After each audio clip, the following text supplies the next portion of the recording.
Good morning and welcome, one and all, to Pacific414 Pop Talk. I'm your host, Mike, and in this morning's Pop Talk, we have a whole doozy of articles to talk about, but backstage, my friend here, Common Sense America, aka the Smoking Patriot, was telling me a doozy of a story related to Star Trek Picard. So we're just going to go ahead and go right into that. And check the Discord, by the way, Mike. I sent you a photo. Got it. So yeah. So I'm gonna tell y'all, and the photo I sent Mike is completely related. Is that? Well, you gotta. It goes in with exactly what I was talking about. What, is this guy possessed or something? I gotta show this. I gotta show this. Okay, y'all. So I get all sorts of on my recommended on my YouTube, when we first open it up.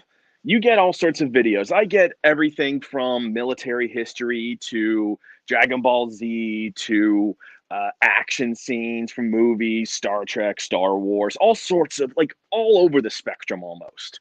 Okay? And I get some clips from Star Trek Picard. Well, in this one titled Laris is the Watcher,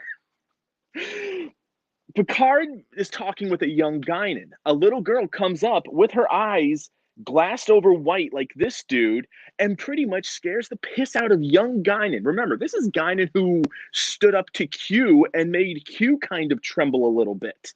Okay? This is that Guinan. Okay? So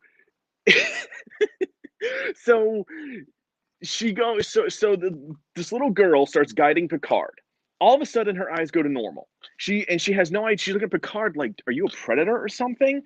And then you see this hot dog stand guy. His eyes all of a sudden go glazed white. Again, like this guy. And then he just points. And then this guy, all of a sudden his eyes go glazed white and then grabs Picard and starts leading him, basically saying, well, we want him to make sure you're not being followed. And so he guides Picard through this little, like, tunnel, and at the end of it, the guy's eyes go normal, and he kind of looks at Picard like, dude, who the hell are you? And then walks away. Okay? This is what it looks like. And then all of a sudden, Picard sees this female in kind of like a black coat, and it turns around, and it's Laris. That's right. The very same Laris who is his butler maid friend, security person. I really don't know. Oh, and by the way, in the beginning of Picard, they're lovers now. That's right. They did the deed. Oh. They did, because Picard goes to Laris and says, listen, about last night, I don't want it to change our relationship. I'm sorry. What? So, but this is the scene. This is what happens. The people get immediately possessed briefly, and then when the moment that the Watcher, quote unquote, leaves them, they have no memory recollection. I told Mike it'd be the same thing as if, like, the Watcher, like, just briefly possessed me. I would still be talking, but it wouldn't be me talking. And then the moment the Watcher, quote unquote, left me, then I wouldn't have no recollection of anything. So I said, so I could tell Mike that he's like an ugly pig, and I would have no recollection I ever told him that. While Mike is like, dude, why the hell would you say that? And I'm like, what did I say? That's what this scene was. Excuse me, I'd just like to ask a question. What does God need with a starship? Again, that is a far more relevant question than why. Why? Because we've seen in Star Trek at times people being possessed by alien entities, but there was a very specific reason for that. The alien entities usually didn't have any maliciousness toward them. It was usually because they had no host, and they needed a host to communicate, and then they would leave and whatnot. They were usually like extra dimensional kind of stuff. Okay, this makes no sense because Laris, we don't know what she is, because supposedly she's Romulan and Picard's lover in the, what is it, 24th, 25th century. But here, this is the year 2024. Laris is there, and she can somehow briefly take over the minds of people and communicate through them. So is she like a Q? But here's the thing: we never saw Q ever do that. We never saw Q take over people's bodies. We saw him alter realities and everything. Oh, and by the way, Q also lost his powers too. Because there's another. There's another scene where he's talking, and then you know how he does his little like finger snap and stuff happens. So he's looking at this girl while she's reading, and then he snaps his fingers and nothing happens. And he just looks at his fingers and then looks up and says, "That's most unfortunate. That's not possible." So it's like, you mean Q suffering emotional damage? He's having a hard time getting it up. Okay. The joke was too obvious. I couldn't help myself. I know. This is what we're getting. Okay, Q, and again, Q and Picard go way back.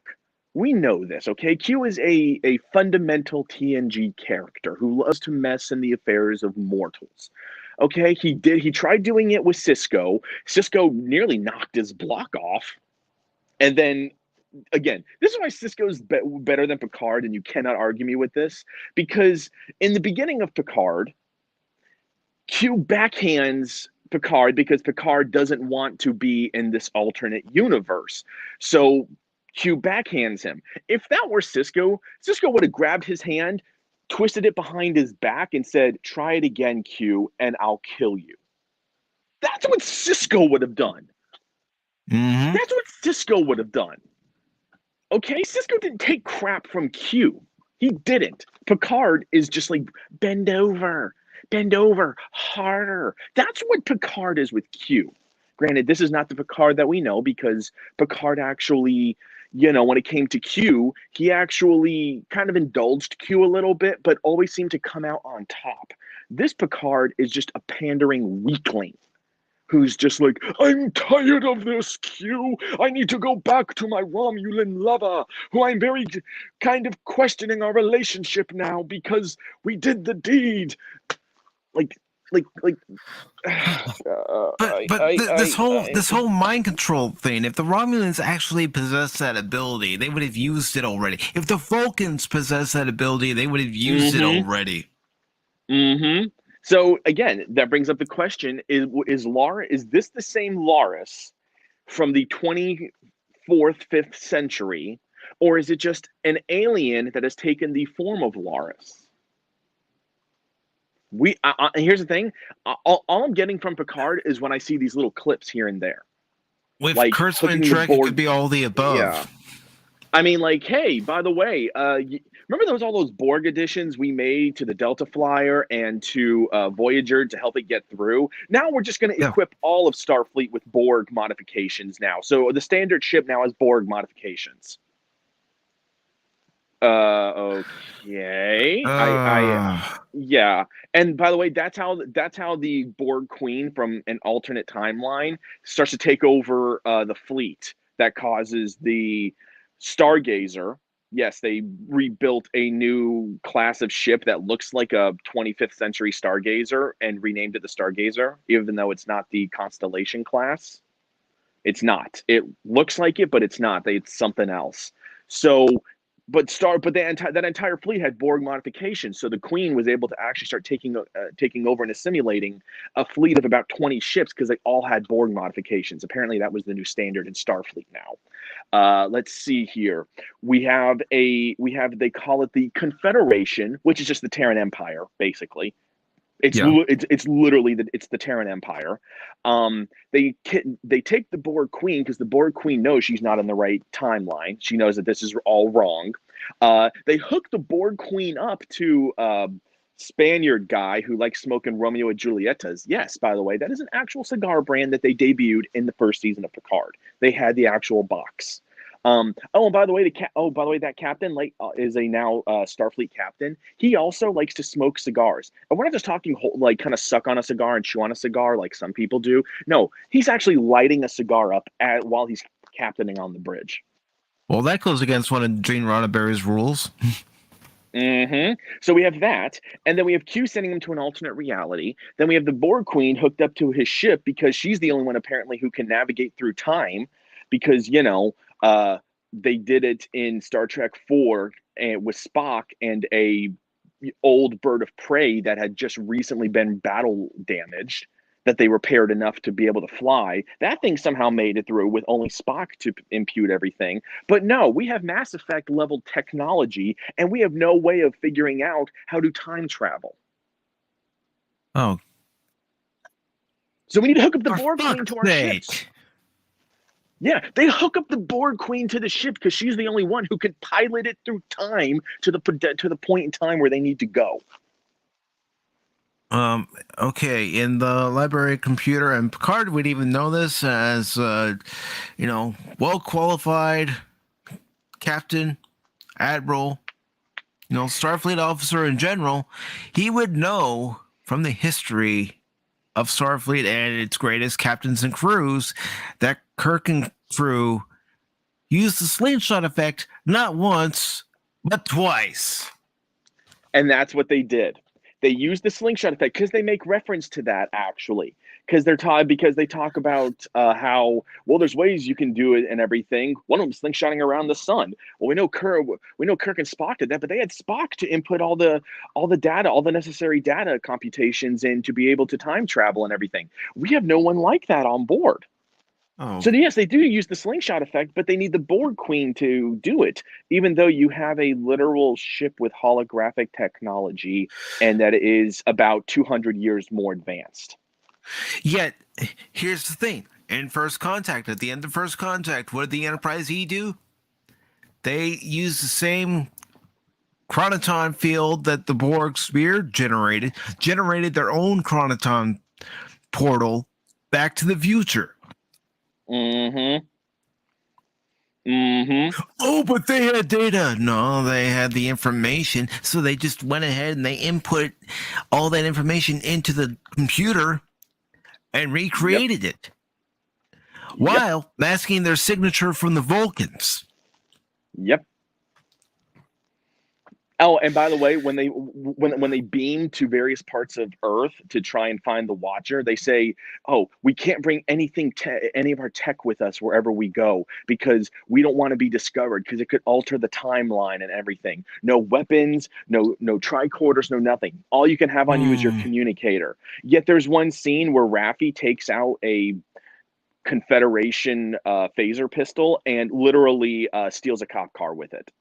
She literally fires it at the glass window of the cop car to be able to get access to it. Yet, I'm sorry. I've seen another clip, and maybe you've seen this too, where the La Sirena, that's the name of their ship, is actually able to take out a Steamrunner class starship and a Nova class starship. No, I saw that. I'm like, wait, what? Now, I will say this: when you first see the La Sirenas again, 7 of 9 took it over, and she added a lot more weapons to it because whatever the captain Latino dude, he says, "What did you do to my ship? It wasn't that armed." And then she's like, "Well, in my line of work, I needed a little more firepower." So she did. So they do. So 7 does say she basically added more weaponry to it because let's just admit that thing was poorly armed for a ship its size. But even for a ship its size, I don't think it would be able to take out a Nova class starship. Yeah. Oh no. By the way, that was the Borg Queen that did it. Oh. Yeah, that was the Borg Queen because I saw the clip where you're talking about, and there's a scene where all of a sudden they lose control, and you see the Borg Queen like scream, and then like several torpedoes are fired out of the La Sirenas, and it takes out I think it was a steam runner, which then the steam runner blowing up destroys a Nova class as well. And then they do their slingshot time jump using the Borg Queen to get them through time. But hey, not to mention Star Trek 4, they had their tricorders, their phasers. You know, McCoy And had his bag communicators. of all the and communicators. McCoy had all his medical gear and everything. They had all that. But because we're now in 2024 and facial recognition and all that stuff could identify them. Yes, that's what Scott Pilgrim drummer said. She said, don't get captured, don't get anything that could be that could lead to your identity." Yet I did hear, going on the YouTube rounds, somebody said that supposedly the La Serena, after it traveled back through time, it doesn't have enough power to use the transporters all that much, but they have just plenty of power to use the cloaking device. Now, you would think the cloaking device would take up a lot of power to keep the ship masked. Yeah. You would think. Although, remember, this is 2024. Yeah. We have satellites, highly detailed satellites. You'd think that they would notice a massive trail in the forest ending in a certain spot. You'd think, hey, we just entered Earth's orbit. No, not these thousands of satellites orbiting the planet wouldn't dare pick up a ship entering the atmosphere and and the world's nations uniting together to find out what the alien threat is. Well, even in the voyage home, Spock says to Kirk, "We're undoubtedly visible to the tracking systems of the time." And that's when Cloak gives the order to engage the cloaking device. Right, and that was 1980s, 86, 86, 86. So we know that satellite technology was nowhere near as good as it was. So you could have easily chalked it up to whatever people did see it as. Oh, that was an alien ship that just disappeared and whatnot, because they engaged the cloak and then landed the bird of prey. This, they enter the atmosphere, crash land, and then engage the cloak. We have satellites that can zoom in and get facial recognition now. You're telling me that they wouldn't have seen this thing coming from the sun? You see this craft. You're telling me that Japan, Britain, America, Russia, China, England, all these advanced nations with all these advanced satellites wouldn't be able to detect a ship entering the atmosphere and crash landing? Well, here's another thing. There was a Voyager episode, I think it was Future Tense, I can't remember the exact title, but where they go back to 96. And the news media of the time catches Voyager in the lower atmosphere, and it's all over the news. Yep.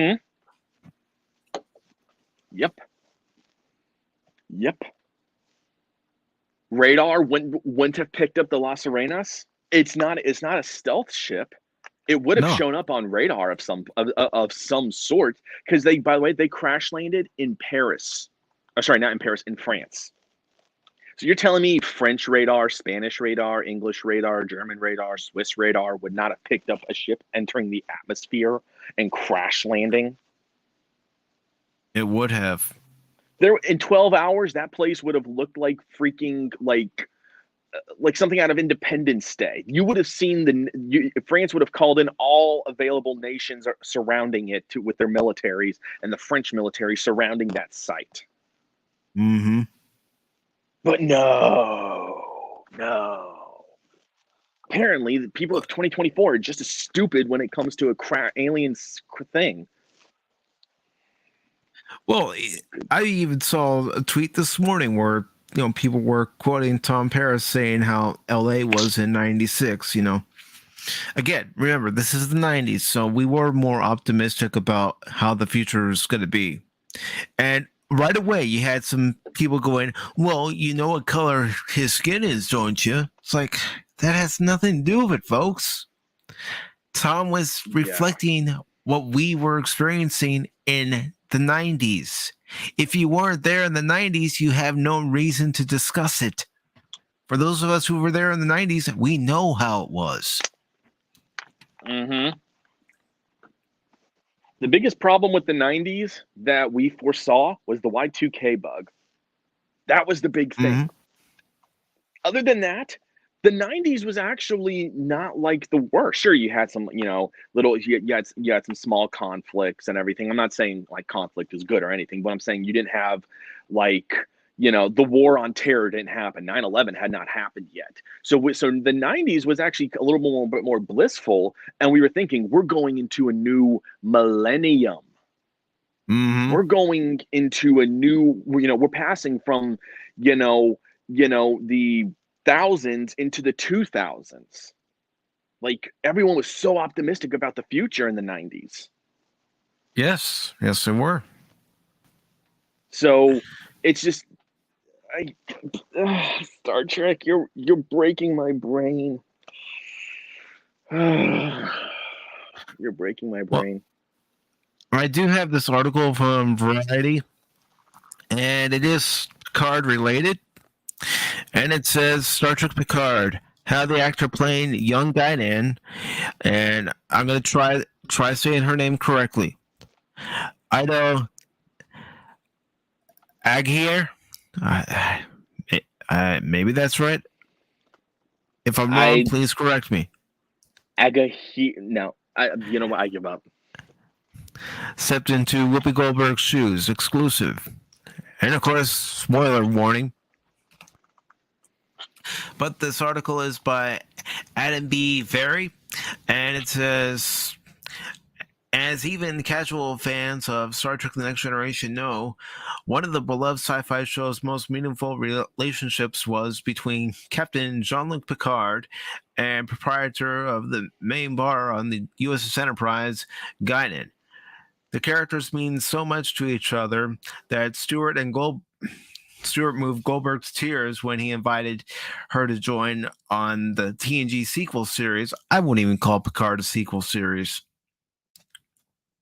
Star Trek Picard, while appearing on an episode of The View in January 2020. The season 2 premiere of Picard wastes little time in bringing Goldberg back as Guinan with a lovely scene in which the two old friends throw back some strong hooch in Guinan's bar on Earth as she attempts to soothe Picard's wounded psyche.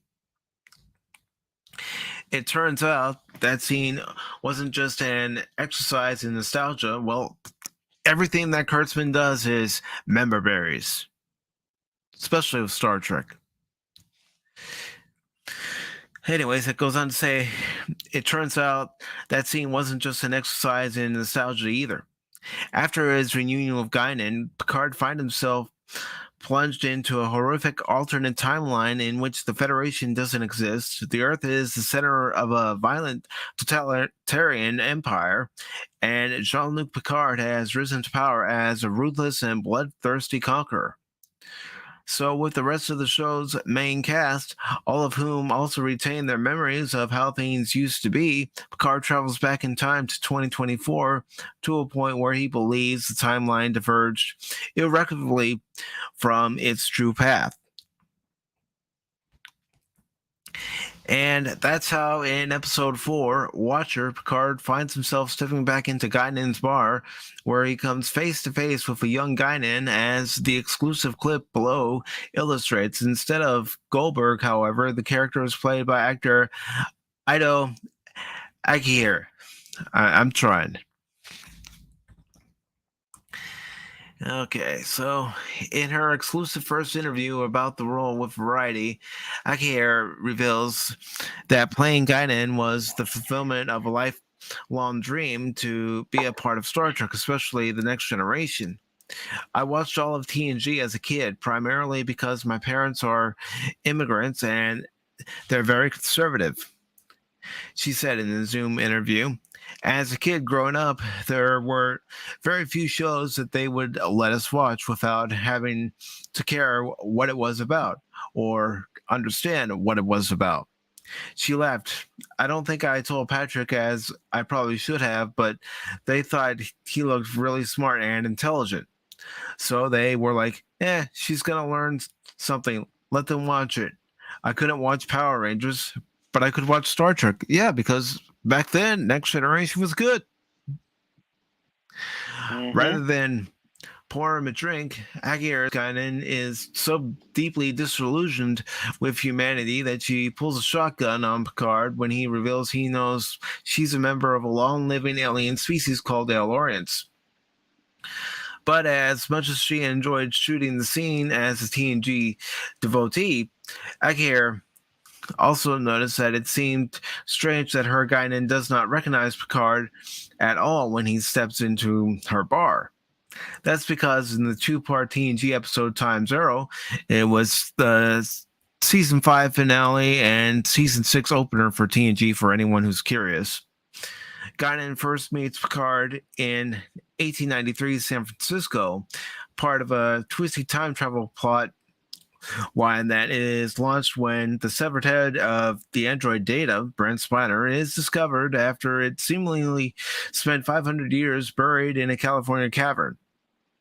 So Aguirre said she asked executive producer and showrunner Terry Matlis about why Guinan wouldn't recognize Picard in 2024 if she'd met him so memorably in 1893. And here's a quote from her. She says, I think that Terry does in terms of storytelling when it comes to time travel is brilliant. She said at first with a smile, I don't think he ever got me a clear answer on it. I think she paused for a long time. I never will. Fortunately, a representative for Paramount Pictures did provide a rather head-squeezing answer from Metalis on the question.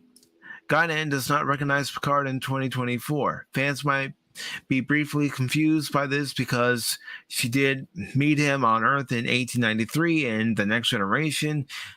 The reason that she doesn't recognize Picard is that he traveled from a future in which Starfleet doesn't exist. Therefore, the whole thing with Data's head in Time Zero never happened.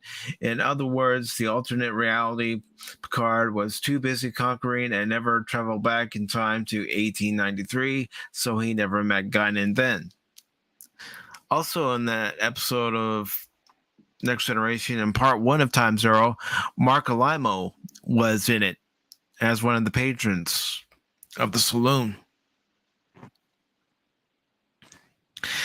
Time travel shenanigans aside, Aguirre talked with Variety about how much Guinan meant to her, how she approached playing the role, and what surprising gifts cemented her own friendship with Stewart. And she goes on to say, oh man, I was just thought she was cool. I have to paint a picture of you, what it was like back then. I had braces until I was a freshman in college. So I was the epitome of a black nerd. So watching Whoopi just steal scenes right out from under Patrick Stewart. I love you, Patrick, but just stealing scenes left and right. It just felt so empowering to watch her do that. Looking back now, I just think this woman completely encapsulated the kind of Puck-like quality of being both mischievous and omniscient. She wasn't in that many episodes, so to have a pivotal impact on the series is quite remarkable. As a kid, every time I saw a guest starring Whoopi Goldberg, I was like, yes, she's back. It's going to be good. A good one. Well, it wasn't just because of Whoopi Goldberg that the show was good. Most of the stories in Next Generation were good. Mm-hmm. It was actually quite strange. I found out the normal way. My reps were like, there's a role. We have no idea what it is, but it looks interesting. Read it. At the time, my character's name was Gwen. I had no idea she was Guinan. They were dummy sides. It was a scene that was written that had the same dynamic and same relationship to the actual scene from the episode between a person named John and a woman named Gwen. All I knew is that when I read the scene, it felt like I understood her. I understood her bitterness and disappointment and her fear to hope in a world. That's what locked me in, just to the story that she seemed to be telling, which resonated with me as a black woman in America. It felt like a story I wanted to tell. But did you know it was for Star Trek at least? Then the actress answers, I had no idea it was Star Trek. I found out maybe 2 callbacks in that it was Star Trek. It was one of those things where I was like, no way. There are very few moments in an actor's career where you get to be in a thing that you loved as a kid. Usually those things end, as they should, unless you're auditioning for Grey's Anatomy and were born in 2000. So it didn't sink into me until I was doing my final test with the producers. It was at that point of the pandemic where my now husband and I couldn't be in the house anymore. So I was at Mount Zion National Park in some hotel room with my laptop stacked on top of the suitcase, stacked on top of a case of water, doing this really heartfelt scene. I think it was Terry Matalis, the showrunner, and at that point in the moment, I was like, this is legit. This is Star Trek. And then it asked her, how did that feel? It was lovely because the thing about Star Trek is that they don't shy away from delving into really reflective topics that shed a light on the world that we live in. There's this moment where Guinan lets loose on John, and she's like, you're privileged. Blind you from my pain. Okay. See, I'm just going to stop for a moment, because if anybody remembers how Guinan was in Time Zero, what would cause the character to change so much? Because in Time Zero, we saw a character of young Guinan, still played by Whoopi Goldberg, who wasn't disillusioned by humanity. Yet this Guinan in Kurtzman Trek is disillusioned by humanity. I mean, I know the obvious answer.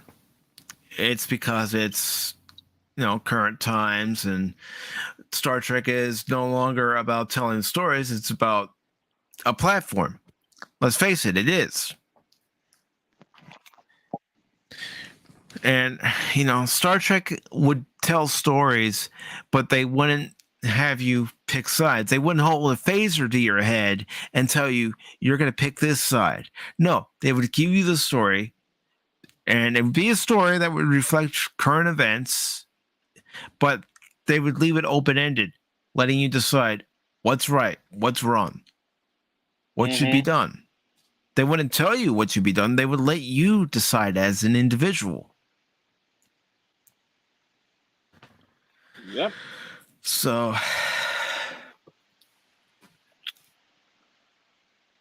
this just doesn't make sense to me, because no. If she's so disillusioned by humanity, then why still be on the planet? I mean, obviously she's alien, and the events of Star Trek Generations have not happened yet. So in theory, I'm sure she has a way of contacting her people, and she could say, please, just get me the hell off this planet. Well, it's in Time Zero, when Data, comes up to her, one of the things that Guinan says was, did my father send you to find me? Right, so obviously she had a way to get off world.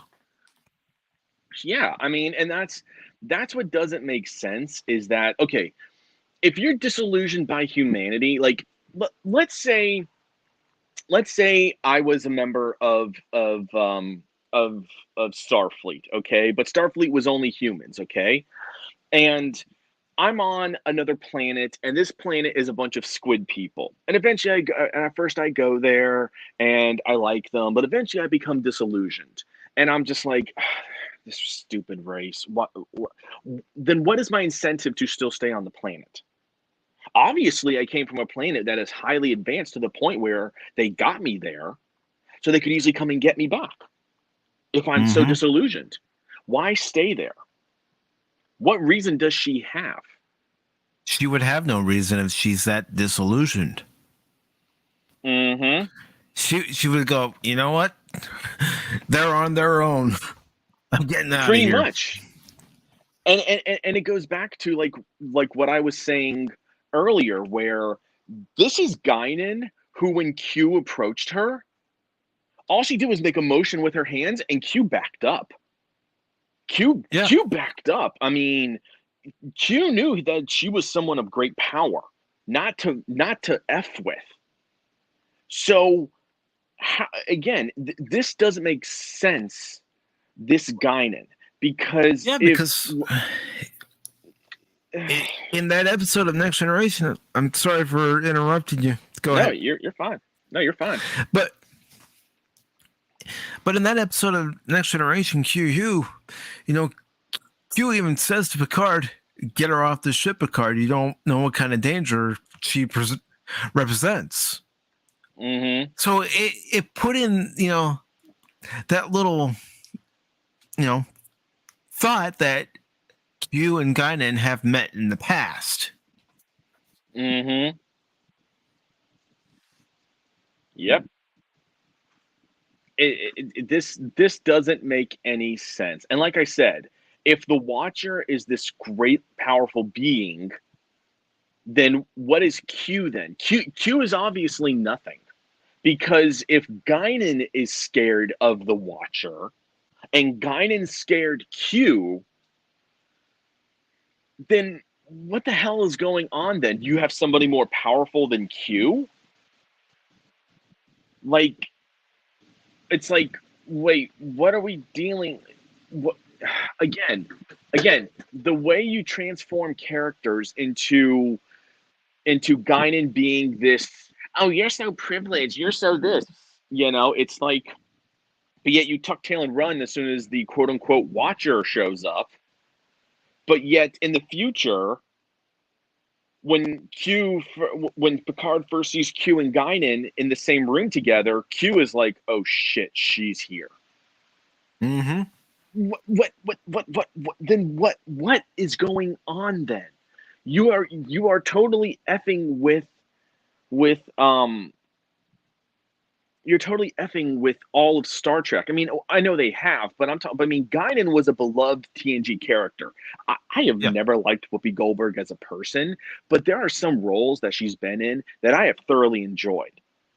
I just thoroughly enjoyed her in those roles. So even though I think she's a terrible person in real life, and I think that about many actors and actresses, damn, can she act in certain roles. And Guinan is one of those quintessential classic Whoopi Goldberg roles. So because you're destroying Guinan, you've destroyed Picard, you've destroyed Q now. Here's the thing. You remember when Q had his powers taken from him? And there's a scene in 10 Forward. Mm-hmm. And Guinan doesn't believe Q when Q says that he had his powers taken away from him. So what does she do? She takes a fork and she stabs him in the hand with the fork to see if he's actually mortal or not. Mm-hmm. Because she doesn't trust him any more than he trusts her. I mean, it's Q. I mean, you should never trust Q. No. But still, I mean, it goes back to the whole thing of Q was somebody who was feared. Okay? Q liked to meddle. Okay? This is known throughout TNG. Okay, Q liked to meddle in the affairs, and briefly in DS9, and then briefly in Voyager. Even Q likes to just meddle in the affairs of mortals. But to have Q all of a sudden lose his powers again, to have Guinan go running with her tail tucked between her legs like a frightened dog, and to have these characters, because when Q lost his powers, you're like, holy crap and everything. So it's kind of like, are they just taking away Q's powers now just because they can without any real reason? Are they having Guinan run away scared? Because of current writing. They don't know how to write. They don't know how to create. They don't know how to come up with new, interesting, plot lines. Exactly. It's. I remember when Star Trek and Mike, you, me, Chaos, Nerdporial, and several others, we've all said this in one form or another. Star Trek used to have great writing. Sure, you had some weaker episodes, but the weaker episodes were not bad episodes. They were just not the favorites or the strongest episodes. But even the weakest episode is 10 times better than the best Star Trek that we've gotten since Discovery Season 1. Season 1 of Next Generation and Season 2 of Next Generation are far better than what we're getting with Kurtzman Trek. Oh, God. I can't even. And that's saying something. Good morning, Chaos.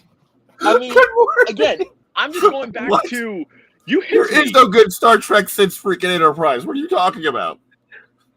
I will say that, no, I have said this. If you watch Star Trek 09, the very first JJ movie, if you watch it not as a Star Trek movie, but as a sci-fi action movie, it's actually not bad. If you're watching it from as a strictly Star Trek movie, it's not the best. It's not good. So it kind of depends how you watch it. It makes Star Trek 5 watchable. And I've got a new clip here. Wait, what? Whoa. Whoa, I had a mini aneurysm. What did you say? I said, I thought we were friends. Why did you just violence against me? Why did you just commit violence against my brain? I said Star Trek 5 is watchable compared to Star Trek 09, but I got a new clip I created just a couple of days ago that might make Star Trek 5 more watchable. So here we go. I know this ship like the back of my hand.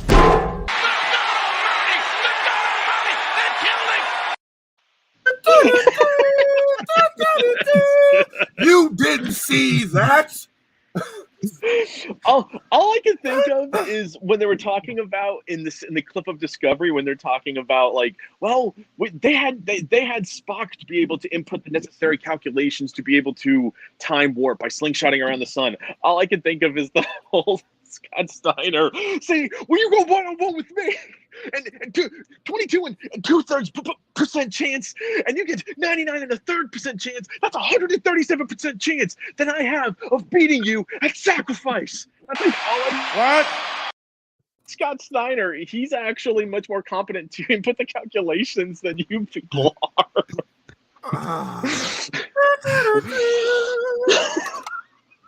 I mean, this is it, because they talk about, hey, we need to hook up the Borg Queen because she's the only one who can get us through time, but we're over 200 years more advanced, and we have technology. Janeway figured that shit out. Janeway figured that shit out. Okay, figured that shit out by herself without no damn Borgs or Queens or any of that bullshit. Yes. Spock was kind of like a genius. He was very, very smart. Okay, and he input the calculations. He is a genius.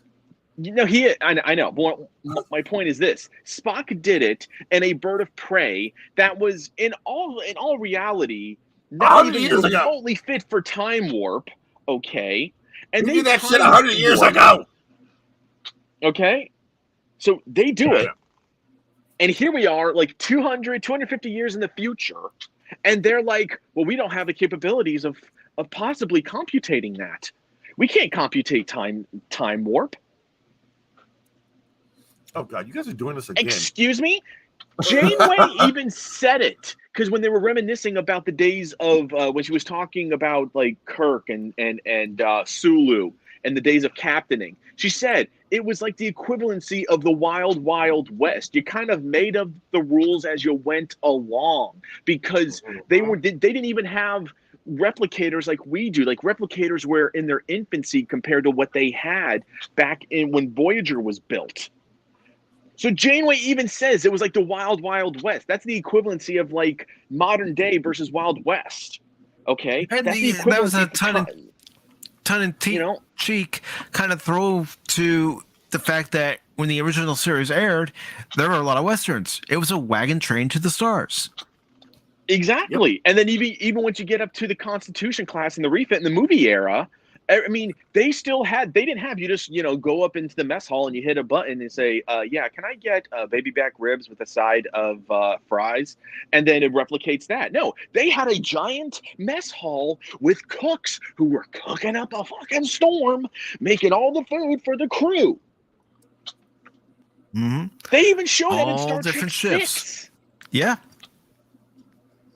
Yeah, where they had phasers in the kitchen. Remember, they had phasers. In the Oh, kitchen. yeah, That's the most gangster stuff. It's like, you know what? This Is that a wall? Is that a wall? Hold on, calm on. Is that a wall weapons locker on the over there? That's right. Wait, hold on. I'll take ribs. Yeah, can I get some coleslaw? Can I get some salad? And can I get a Mark III phaser, please? Yes. Mm-hmm. Yeah. Okay. Good. Thank you. No. Here's how it is. Here's how it is. They're cooking up a feast, and I'm buying the mashed potatoes, the turkey legs, and the chicken.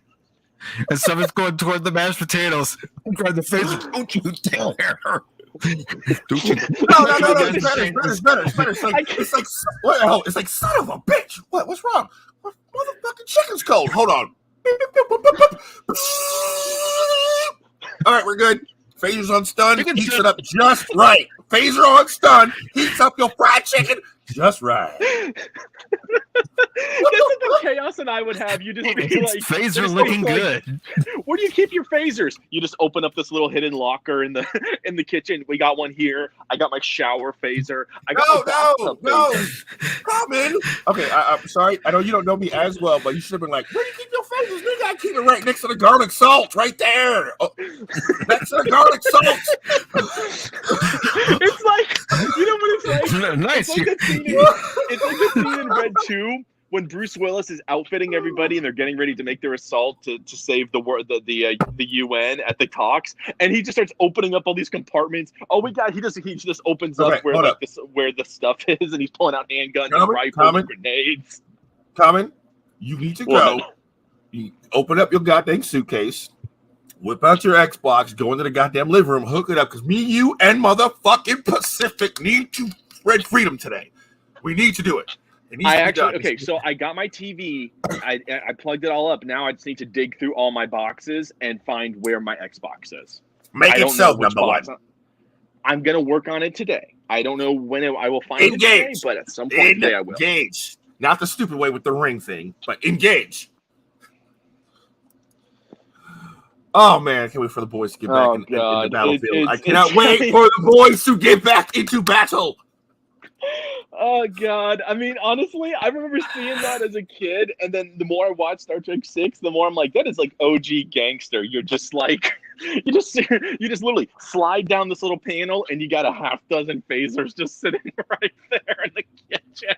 I'm like, seriously, where are you? Are y'all in Oakland? Like, really? Do you guys live in Portland? Like, what is happening? No. They in South Central, man. They in South Central. Like, what the fuck? What is happening? I love it. It's like we got Klingons. I got my butcher knife. I got my chef's knife. I got salt. I got my phasers. I'm about to vaporize a motherfucker. Well, careful. If your butcher knife ends up missing, Chucky might have it. What the fuck? Who brings a knife to dinner? Motherfucker, you got a goddamn phaser, and you know this thing. Hey, this thing blasts motherfuckers, and it keeps your food warm. What does your knife do?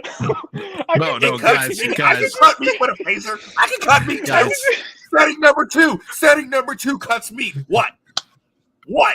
Say something, do something. The first Suicide Squad movie, you just get somebody tosses the chef the phaser, and he's thinking, "Oh, great, it's gonna fire holographic phasers and everything." So he actually pulls the trigger and vaporizes the chicken. He's like, it's like in the first Suicide Squad with Will Smith. He's like, just smells the barrel after he's shot. He's like, "Man, y'all be tripping." It's just like, you actually gave me a worker phaser. Yeah. What? That's how we do. This is how we do it. This is how we do it. I'm gonna hear this. Dum, dum, dum, dum, dum, dum, dum, dum. This is how You see we the do chef's it. crew all walking with phasers and knives. Motherfucker break out in a dance routine like it's a Disney movie. But guys, there's a reason why the phasers are in the kitchen on the Enterprise. Somebody criticizes the cook's cooking. He pulls out the phaser. What'd you say? Oh my. Oh my, oh my, oh my. He goes up to one of the crew and he's like, I'm sorry, you had a complaint? Yeah, this steak, it's cooked medium. I wanted medium rare. He's like, hang on 1 second. Slides it open, grabs the phaser.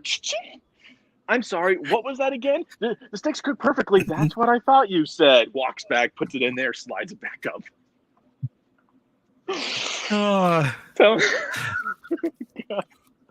I love Pop Talk. I love it. So do I. That's why I like to keep it loosey goosey on Pop Talk and where anybody can pop in. Hello, Mortal. Bad phone.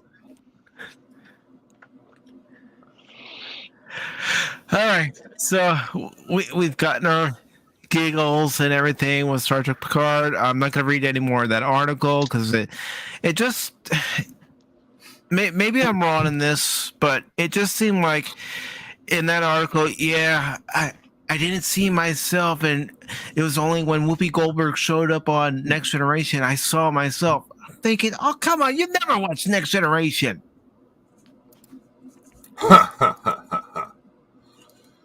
Foolish humans. Yeah, the human race is foolish. Bullshit. It's all bullshit.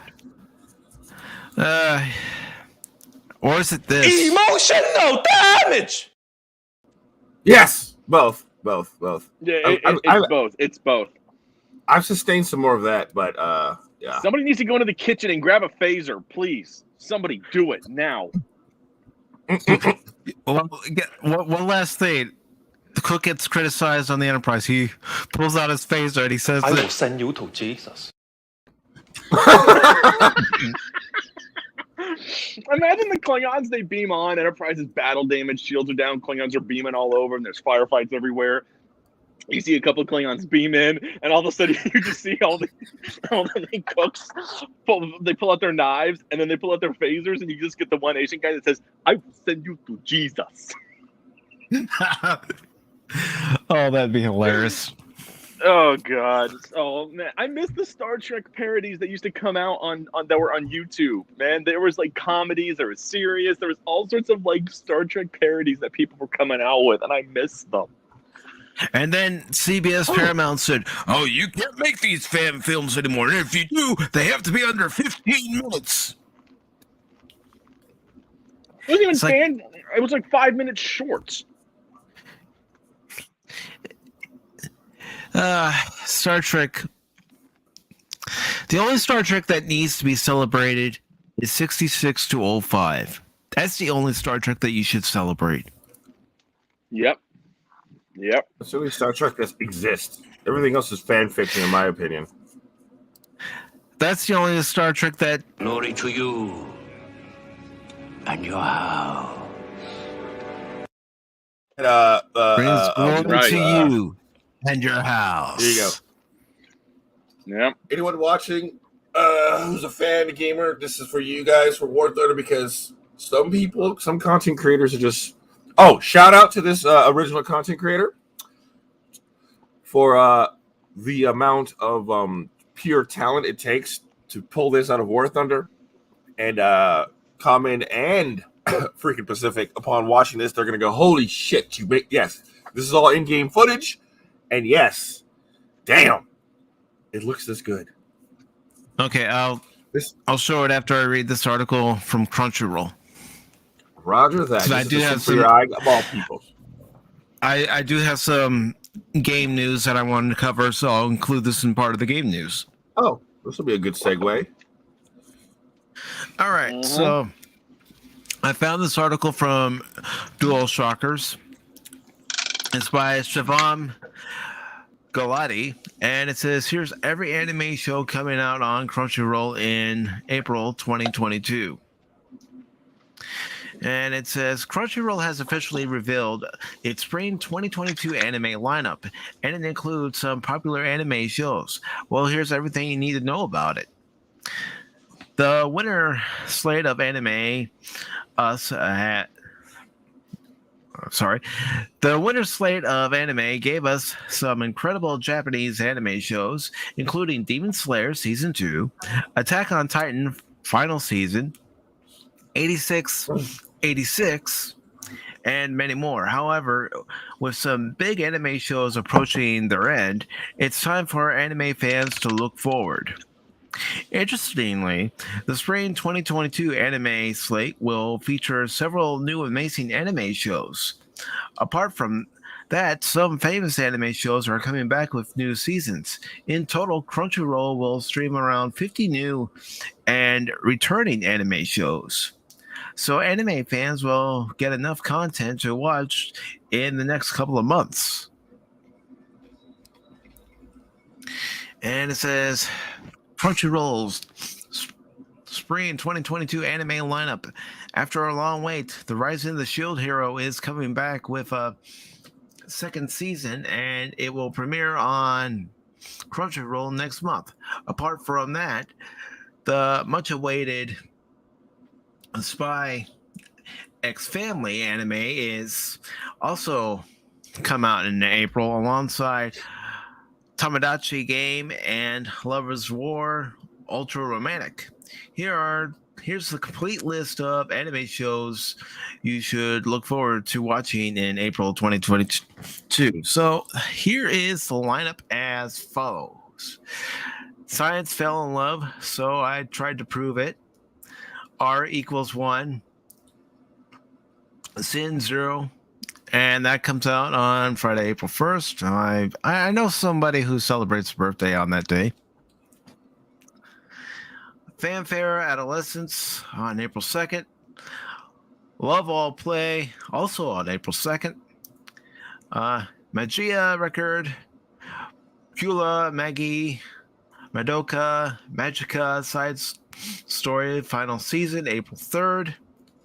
Trapped in a Dating Sim, The World of Otome Games is Tough for the Mobs. That's April 3rd.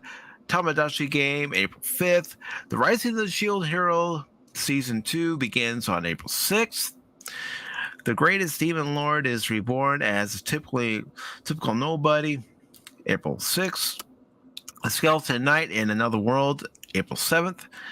The Dawn of the Witch, April 7th. Kaguya Sama Love is War Ultra Romantic, April 8th.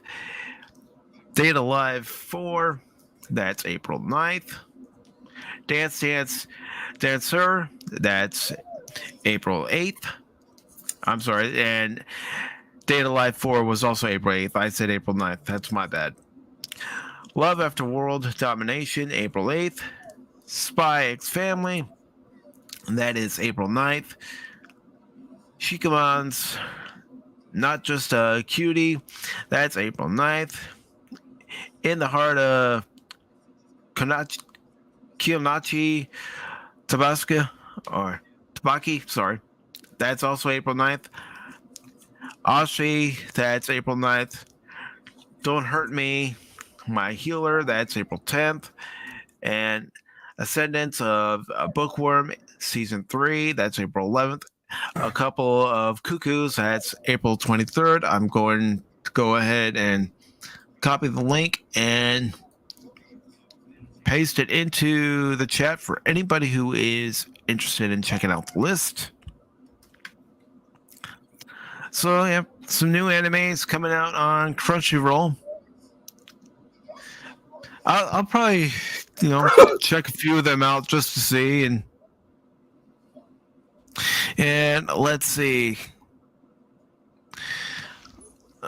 DJ Ronnie G says, I will send you the Stovocore. He also says they have a Crunchyroll app for Nintendo Switch. Thought that was a bit odd, but cool enough. And he says, I still need to see the new Knights of Sidonia. I haven't even checked it out yet. There's a lot of anime I still haven't checked out, and I need to check it out soon. So Oh God, oh man, your anime sensei, the first of your anime teachers, even myself, there was a list, a library, a plethora of animes that I myself have not. I haven't even seen Sword Hero. Okay, Jesus. Let me fix that real quick before I show it, because I want to make sure the sound comes through. I need you two. I'm gonna gift you guys both some premium packs from War Thunder. You motherfuckers. Not you two, but War Thunder's like and I need you guys up to modern times really as fast as possible because this video is gonna make you. I need you out of World War II. Damn it. At least in Korea. I'm trying to get So there, no, dude. like I mean, obviously I haven't been able to play for a while, but I just got my TV, so I got to get the Xbox hooked up. But the problem is that because I don't play it on Steam, I don't think you can gift me anything. I think you might be able to switch over. I'm not entirely sure. I'll do some research, but just enjoy this shit and just damn it, this is so good. Okay. I mean, I also find it funny. It's like, why are weapons of mass destruction and war? Why do they pair so well with a woman's voice? A lot of things pair well with a woman's voice that probably shouldn't. Enjoy. No, enjoy this. All right, here we go, folks.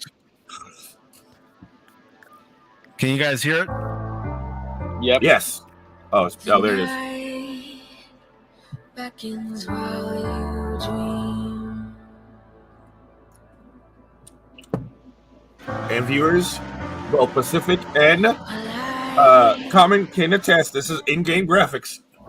Mm-hmm. In-game, yeah, it's got beautiful in-game graphics. Hey, wait a minute! I just saw the three of us in our cameo. The three tanks. Mm-hmm. Yep. Oh, there goes Pacific. He was shot down. That's the three of us right there. I want that to be the three of us. Box one. While the devil is knocking right at your door.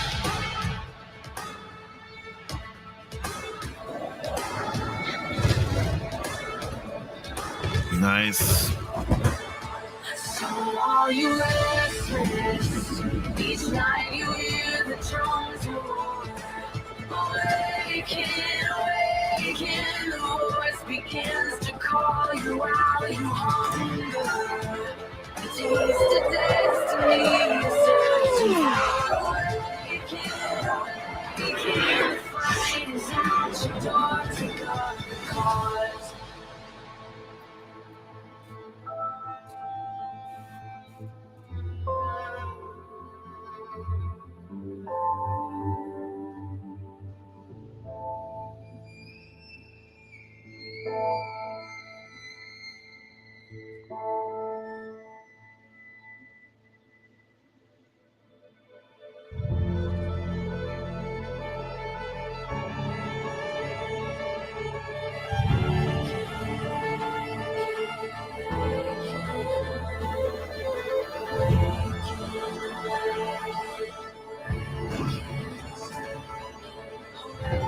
Pacific up, blown up again. Get ready for this. Get ready, guys. Get ready.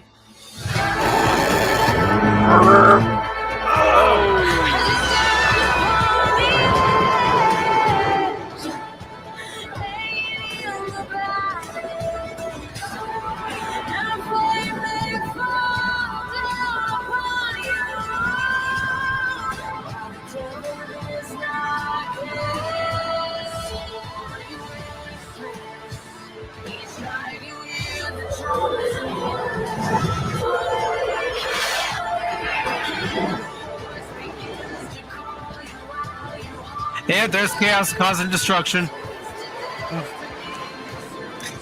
There's Common. No, I still haven't shown up yet because I'm trying to flank and end up getting stuck. How sick is that creator? The cinematography of this individual is wow. Just wow. It just goes to show fans do it better. I told you. I know it's been said. I posted on my but Facebook. Fans You do saw it it. better. Fans I know. do it better. I'm thinking about doing a reaction series with the three of us and whatever guests. But of course, we're gonna main it because there's a lot of things that we can react to, and apparently people like people's reactions. Would you do this on your YouTube channel? Yeah. All right. Well, I am going to go ahead and post a link to your YouTube channel for anyone who's curious. Check it out. I will be more active on my YouTube and Twitch channels. Like I said, when we're done here, I will pop over, and hopefully one or both of you will be joining me in some thunder of what we just watched. Yeah, I've got nothing planned for after the stream. I gotta dig through my boxes, so you're gonna have to give me a little bit of time to dig through them and find it. So, not a problem. I'll delay it until you're ready. You gotta give them the time. I don't know. I don't know if you I don't know if you've been following War Thunder news, but a recent massive update just dropped, and the A10 Warthog is now in game. So oh dear God. I think I'm gonna stay in my World War II because I know the moment I even start getting into modern times, that's all. I'm just gonna see all these A10 Warthogs flying everywhere. No, but by the time you get there, it would have stabilized. It would have stabilized. So, all right. So, you guys are aware that. Yeah, that's for later. All right.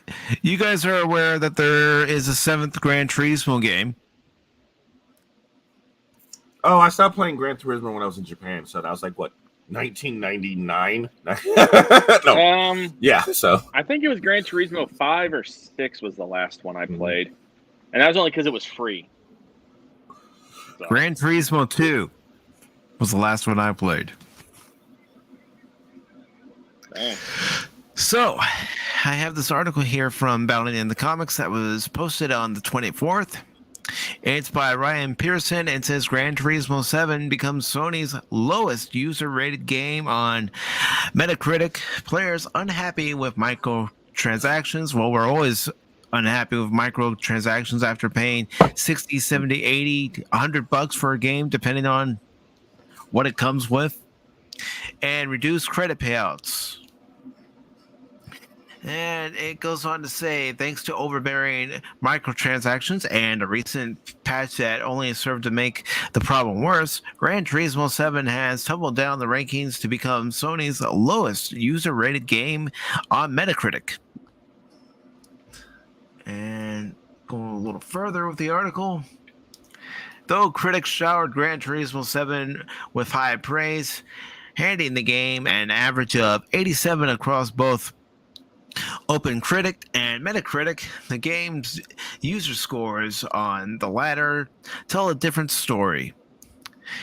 There, the PlayStation 5 version holds a mere 1.6 out of 10, and the PlayStation 4 faring hardly any better at 2.2. Gosh. Yep, that's what happens when you go the route of EA and you decide, in order for you to get this, you got to pay for it. So, it goes on to say, in fact, Gran Turismo 7 is currently not only PlayStation Studios' lowest user-rated game on Metacritic, but also lower than any other title across Sony's various labels, including Sony Interactive Entertainment, as well as Sony Computer Entertainment Japan, America, and Europe. And the article continues to say, at the time of this article's writing, the PlayStation 5 version of Gran Turismo 7 is the 55th worst user-rated game on Metacritic, ignoring duplicate titles who made the list multiple times thanks to cross-platform releases. That position falls to 37th. Nonetheless, it should be noted users don't need to verify they have played Gran Turismo 7 or any game before leaving it a review. Metacritic attempted to counteract emotionally driven reviews in 2020, implementing a system which prevented user reviews for any given title from being made until 36 hours after its release. Though this move was made after players took issue with the disastrous launches of Warcraft 3 Reforged and The Last of Us Part 2, as well as a reset era orchestrated review bombing of AI, the Somnium files, the review score aggregator, later insisted that the decision was not made based on reactions to any particular game. Right. Shit. You believe that? I got a bridge in Brooklyn that I can sell you. So, why all the hate? The main crux seems to be Gran Turismo 7's microtransactions. Most full user review, as ranked by other users, states the game is painfully behind the times, a clear cash grab at every turn. This is what it feels like to be robbed blind, condemns the user who authored the review. Booze. Simply not up to par, given the hype and dev time. Cars woefully out of date.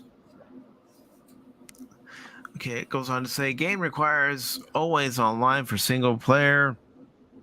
That's really a bad thing. Reviewed Eraser, microtransactions equal theft. I would also say that I played every single GT game since the first one. They then confessed, I feel like betrayed and scam at the moment. And one more thing, stop release game not properly finished. We are players, not testers. Well, that's how they do it now. How many games nowadays have so many glitches, so many errors when you're playing the game because they didn't properly develop them with their development time and test them? Too many. Far too many.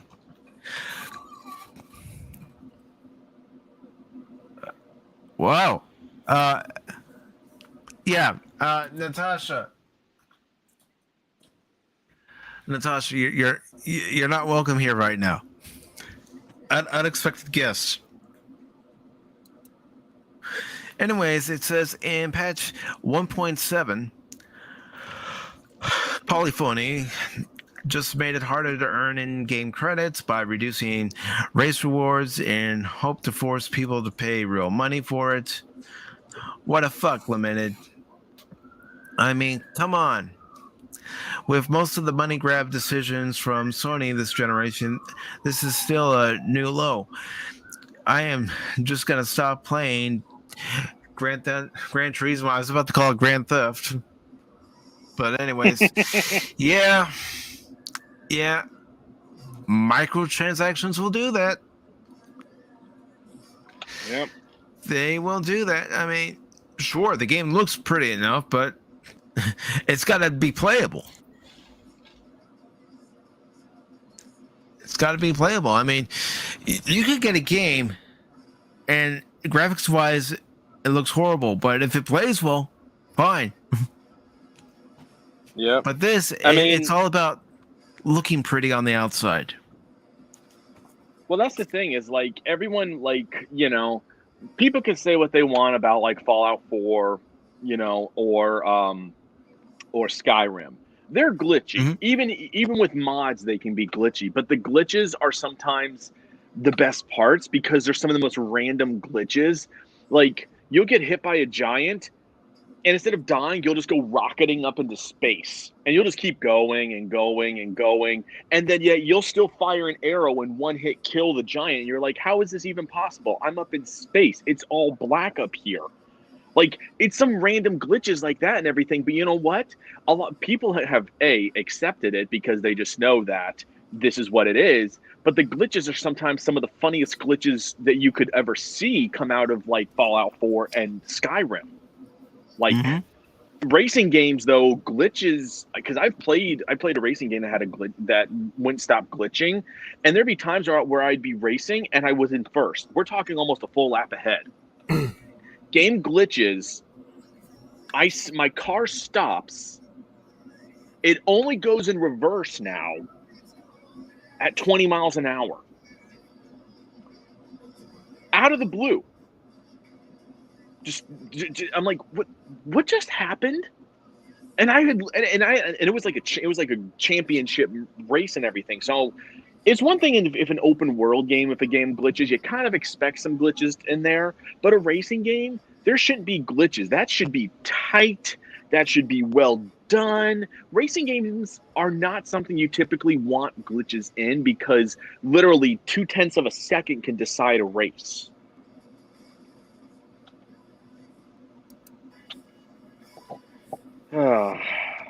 This is why the only racing game I like now is Mario Kart.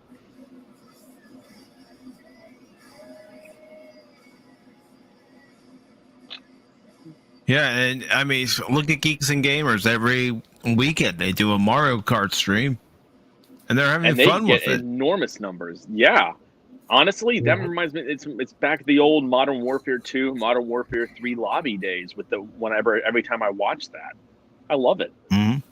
Just cursing out each other while you're playing. Oh, it's so beautiful. Especially when Ripa loses, he starts going off on them. Or Jeremy has a string of losses. He'll just get up, flip his chair over, and just walk away for about a minute. Rage quitting. Oh God! And the thing is, for anybody who never was a heavy, if you didn't like Modern Warfare, I get it. Like if you were like a Battlefield person, I get it. Okay.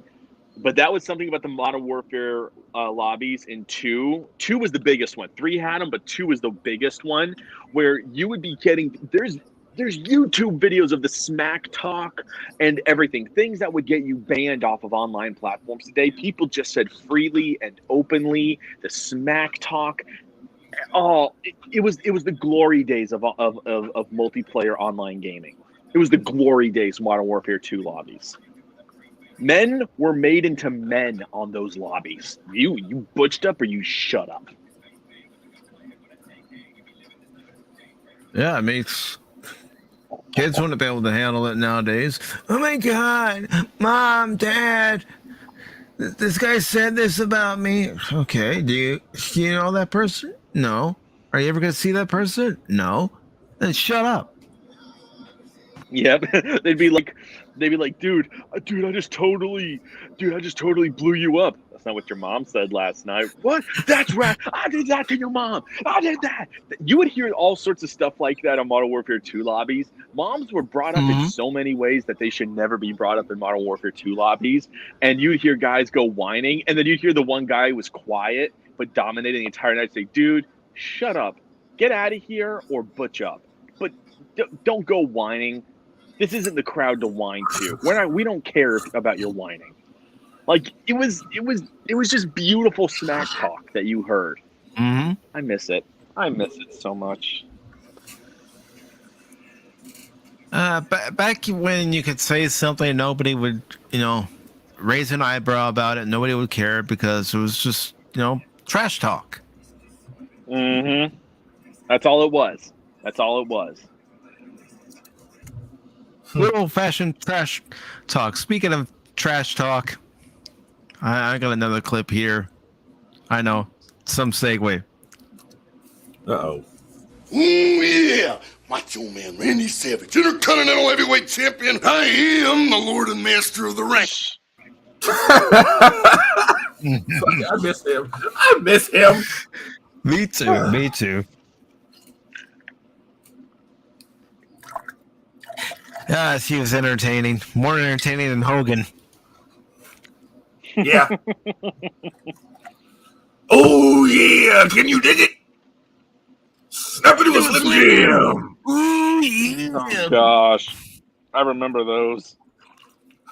Because of him, I actually tried Slim Jims. It was because of him. He's like, stop at Slim Jim, and they like take because a bite. of him, I because of him, I actually tried drop kicking a friend in the chest. It was awesome.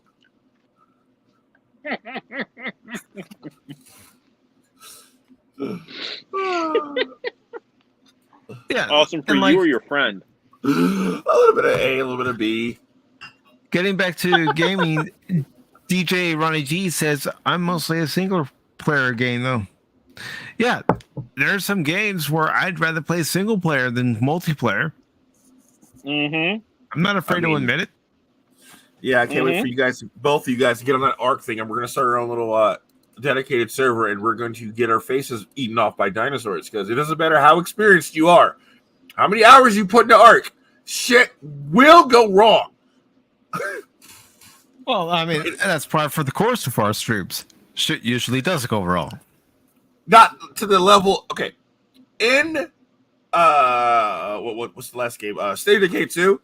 Shit rarely goes wrong. We may be surprised, but we always come through. In ARC, it doesn't fucking matter. Shit is you're gonna get something's gonna go. Holy God! Hello, come in. Hello, Chaos, where are you?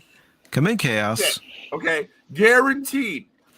No matter how badass you think you are, okay, you're gonna bite off more than you can chew. Like, it's really hard for finding that out. It's really hard for the three of us to bite off more than we can chew in State of Decay 2. Like, we have to literally put in effort to fuck up.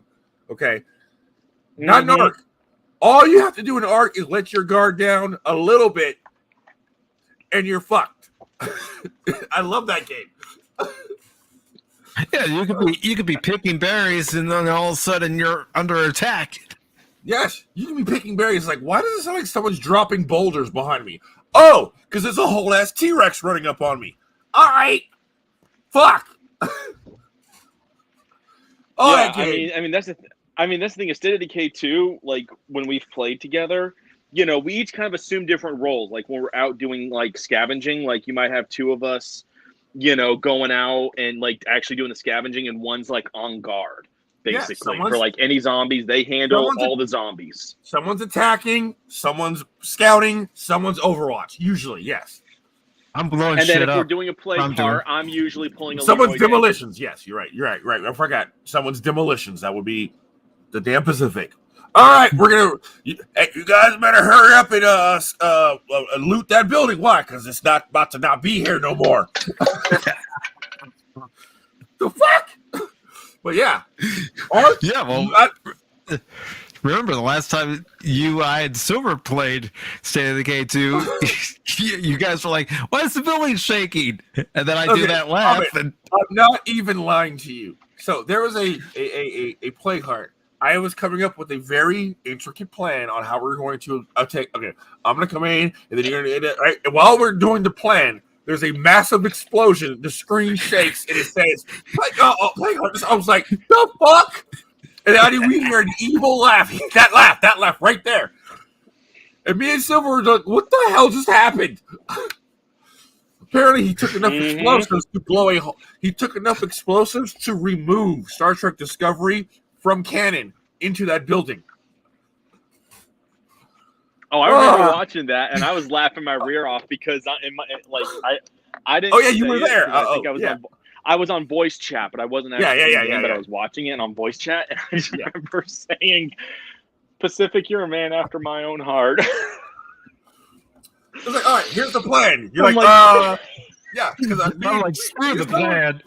Me and Silver were sitting there talking, like on screen, our characters, and also it's like, me and Silver, Pacific's nowhere to be found. All right, so I'm gonna go in like that. I'm gonna hold down, and then Pacific's gonna. Where's Pacific? Kablam! Boom! Job's done. What the fuck? What? Wait, what the fuck just happened? I solved the problem. What? With explosives. There's very few problems in this world that a large amount of explosives cannot solve. All right. Fuck it. Let's go.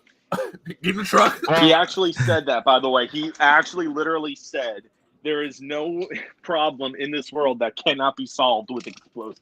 He did not literally Yep. say that, but we're all thinking it. Well, remember, near the end of that stream with the Juggernaut, Oh, Jesus, grab a you little and bit. Silver, me. I wrote this nigga off. I'm like, he's dead. Because that we had just killed the Plague Heart. Okay, this has never happened before. There's never been a Juggernaut and a Plague Heart in this close of a vicinity in my entire, I don't know how many hours of playing that game.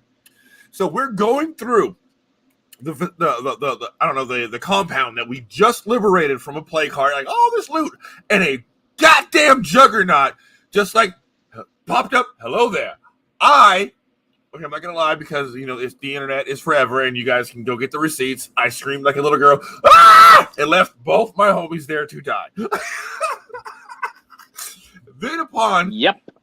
And then I heard Pacific engaged in battle. I was like, fuck it, my Klingon honor. I turned and ran right back as fast as I can. I go, whatever. And I see this fool running just fast enough to keep the Juggernaut's anger and rage focused upon him. Dropping mines, running backwards, dropping mines.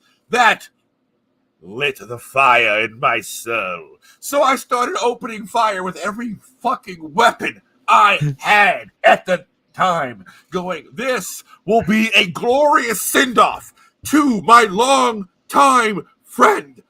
He will be immortalized in song and in story. He lived! Oh my! Glory to you and your house. One of the most epic moments in me and this nigga's gaming history. Oh, it was beautiful. The funny thing is that they're playing State of Decay 2. I'm just gonna be the heavy. I'll be the guy where it's like, we're out of ammunition. I'm just like, and obviously you just see me walk up. I drop a bunch of ammo, and all of a sudden you see explosions. What's going on? Oh, I had a grenade launcher the whole time. You guys were just in my way, so I didn't like kill you guys too. Like that. That's gonna be me. I'm gonna take the heavy. You're like, stop lying. We're out of ammo. Stop lying. Why? If I'm here, we're not out of ammo. Okay, you're right. You just blew stuff up. You come here often? Oh god. The earth shakes, space-time continuum splits open. What happened? Probably Pacific ran into something. Who knows? Mike, check your Discord. All right, check your Discord. We're gonna crack the space-time continuum. Checking Discord.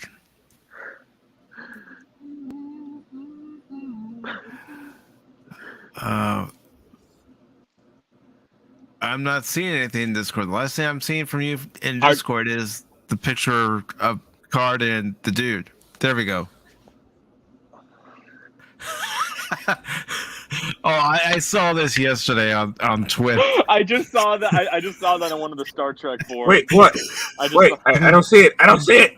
Am I left out? Why am I left out of this? Here. I'll copy it and send it to you on Discord. I posted it in the wrong group. Sorry. Oh. Hold on, Chaos. Hold on. Admiral, there be whalers here. All right. You know what? Screw it. I'm gonna show it on the stream. Please. Oh no. We crap on. Oh no. Oh no. Oh no. Things are about to go terribly wrong. Here you go.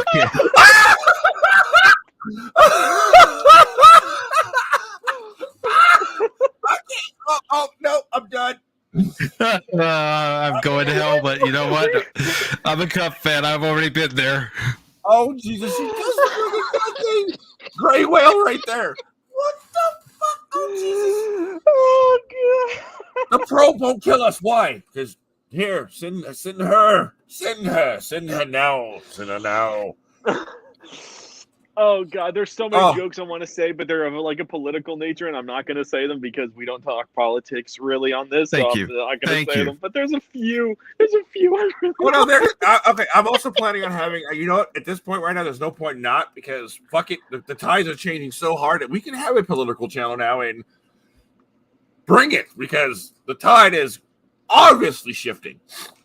But yeah, but this is Pop Talk. We're talking about entertainment news. We're talking about gaming, movies, yeah. TV, anime. Yeah. I understand that, but you said entertainment. What is more entertaining than watching the other side go down in flames? I'm just saying. so popcorn stocks is going up because of me because I'm just grabbing a big ass bucket of popcorn and watching these dumpster fires and giggling. I do that every time I see a Picard clip on my YouTube recommended. I'm just watching. I'm seeing.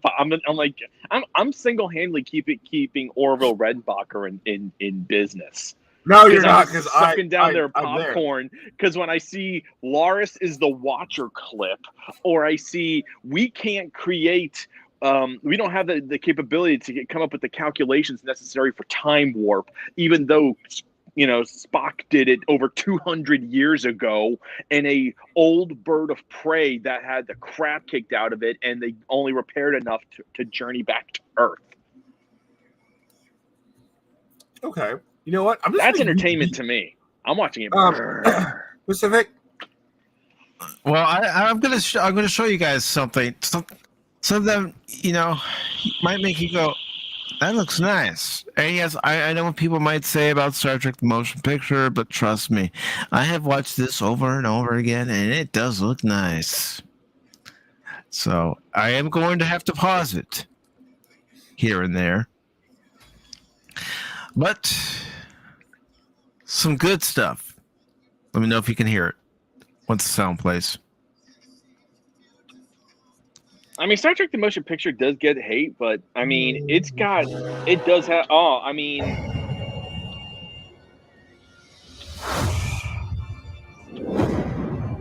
look at that! Look at that beauty! Oh, that is probably the sexiest of all of the Enterprises. I'm saying. Nah, Enterprise E. That. Nope. Enterprise E. Yeah. The Enterprise refit /A has a classic car feel to it. I know, but E's my favorite. Mr. Spock, every minute bring. Look at that. Is that Tony Stark's house? I mean, no, It's that's Starfleet Command. Starfleet HQ. Yeah, that's Starfleet Command. Never mind. You don't remember it. Never mind. No, I know. I get what I you do mean. remember exact same it. shot. I do remember it. Exact same shot. Go ahead. Well, where do you think they got the inspiration from? I don't know. Why do you think I said that? To obviously go, oh my god, obviously is obvious is obvious. Brings that object closer to Earth. I need you. I am convinced we are inside a living machine.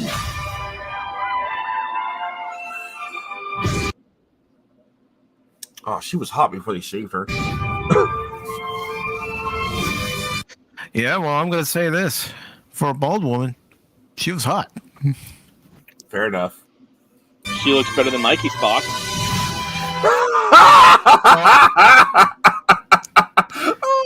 Stop it! You guys are making my abs are starting to hurt now from all this. I mean, look at the 4K. Jesus. That just looks. Oh, that looks beautiful. I And gotta look, watch the director's impulse edition engines, now. they don't I take actually up need to find, most of the- buy it. The impulse engines, they don't take up most of the saucer section, like in Kurtzman Trek. Yep.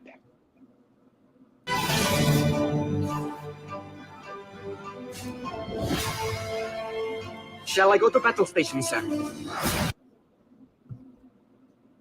Insatiable. Wait, I'm going back to that wide shot on Vulcan. I mean, look at that. Wow, yeah. Yeah. This is what Star Trek used to be. This is actually not very realistic for a civilization as advanced as this. There, Vulcan would look like New York, futuristic New York, or higher. But no, I'm nitpicking. Well, I think this is where the monastery is that Yeah, it Spock's is. at. So Have you seen the Vatican? Vulcan would look like the Vatican. Come on, let's be real. But go to like a Buddhist, but if you go to like a Buddhist or Hindu like monastery, they don't look like the Vatican, though. Is what I'm saying. No offense, So but they're think not of it really like that technologically advanced. Just saying. No, what I'm saying is that typically they're in more isolated areas with like ancient like structures that are like, you know, hundreds or 1,000 years old. Like, why do you think I monasteries. specifically said look at the Vatican? What you just said describes Rome. Well, yeah. But the Vatican is, okay. Fine. Maybe this area looks all shitty, but in the background, we should see buildings 2 miles high. I'm just saying. Realistically speaking, no civilization is advanced. Think about how the Vulcans are, especially when it comes to the teachings of Zurich. Yeah, but they're stupidly advanced, and with their plan, especially with this type of, I guess, atmosphere, environment, or whatever, yeah, they'd be compacting as much as they can in the amount of space that's available that can actually support life. Because this looks like a desert planet, so therefore, yes, any area where they're going to have a temple, they're going to need to be living close enough to be able to get to that temple without having to trek through too much desert and die. So therefore, their living spaces would be very, very close to their religious spaces, and therefore you would see them in the background. Oh, that too. Yes, DJ. Yes, that as well. Because remember, in the original cut of the movie, Vulcan had moons. Yet Spock says in an episode of the original series, Vulcan has no moons. Yes. Okay. Oh, you know what? And I'm going to pull some receipts, people. All right. We're going to... Okay. No. Let's watch this trailer. Let's watch some good stuff. I'm going to drop some receipts you guys earlier. Spock, you haven't changed a bit. You're just as warm and sociable as ever.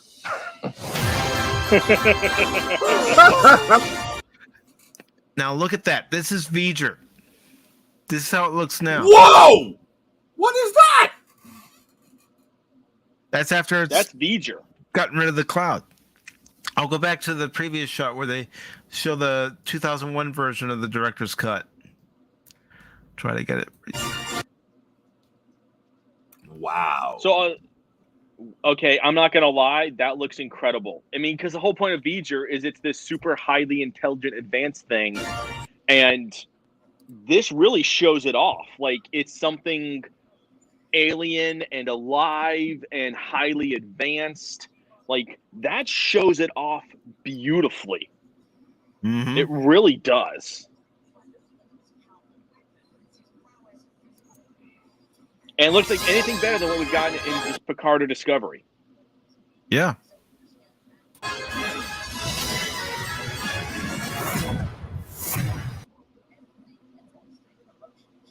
hope we got this one off to a good Okay, start. you know what? I need to... I gotta buy this. Now, I don't hate the motion picture. It is slow, but... God, I gotta get that now. Yeah. Now, what I have read on this, and I also found this out by watching Captain Trek, is they are going to eventually release it on physical media. But it's premiering on Paramount Plus first. You know what? I want them to do this with all of the movies, like remaster them in like 4K, because some of those shots they look beautiful in their original form. Like when you see the bird of prey when they're returning with the whales and it's lost power, and you see kind of like the big lightning bolt and the bird of prey like coming in under the Golden Gate Bridge, you get that gorgeous swooping shot of it in the storm. Like if you were to remaster that and just clean it up and give it a little more high res, that would look beautiful. Yeah. It would look, but it would still retain the beauty of the original, but just you clean up visual. That's all you do. You just remaster it. You don't do anything else to it. You just clean it up a little bit. Oh. And this is what DJ Ronnie G says about as far as structures on Vulcan. They build structures into the mountains and take advantage of the geography for their architecture.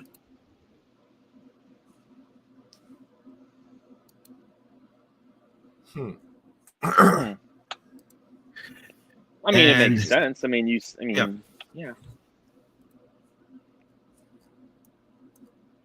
He also says they should have used the Praxis effect on the asteroid. Yeah. No, I'm not. I'm fine with just having like a big explosion. I'm fine with that. I mean, it would be cool, but I feel like it'd be overkill, like an overkill effect on an asteroid. Because Praxis was a whole moon. Yeah, that was literally an entire like planet moon. This is just an asteroid, so just a big explosion from the torpedo hitting it makes more sense to me. But I get the sentiment. I definitely get the sentiment, though.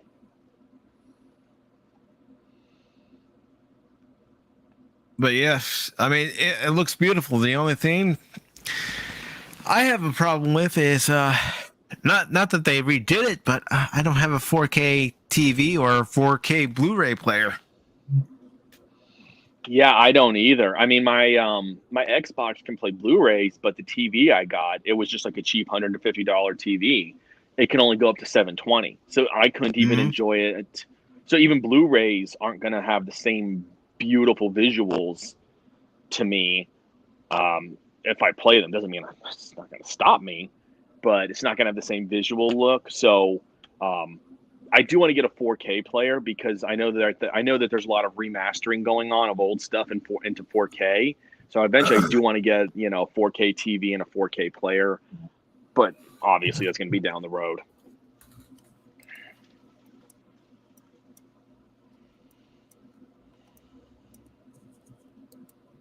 And DJ Ronnie G says, well, streaming 4K can be sketchy at times anyway.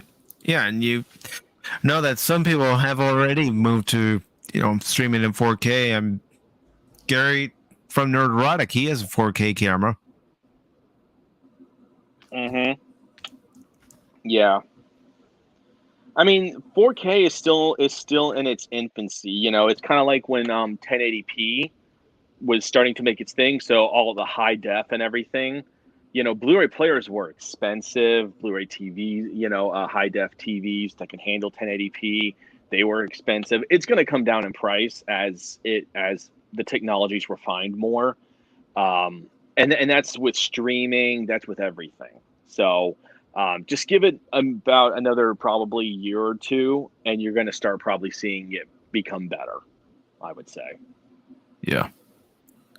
Well, even when the first high definition TVs came out, you had to wait for those to come down in price before they were affordable. Yep.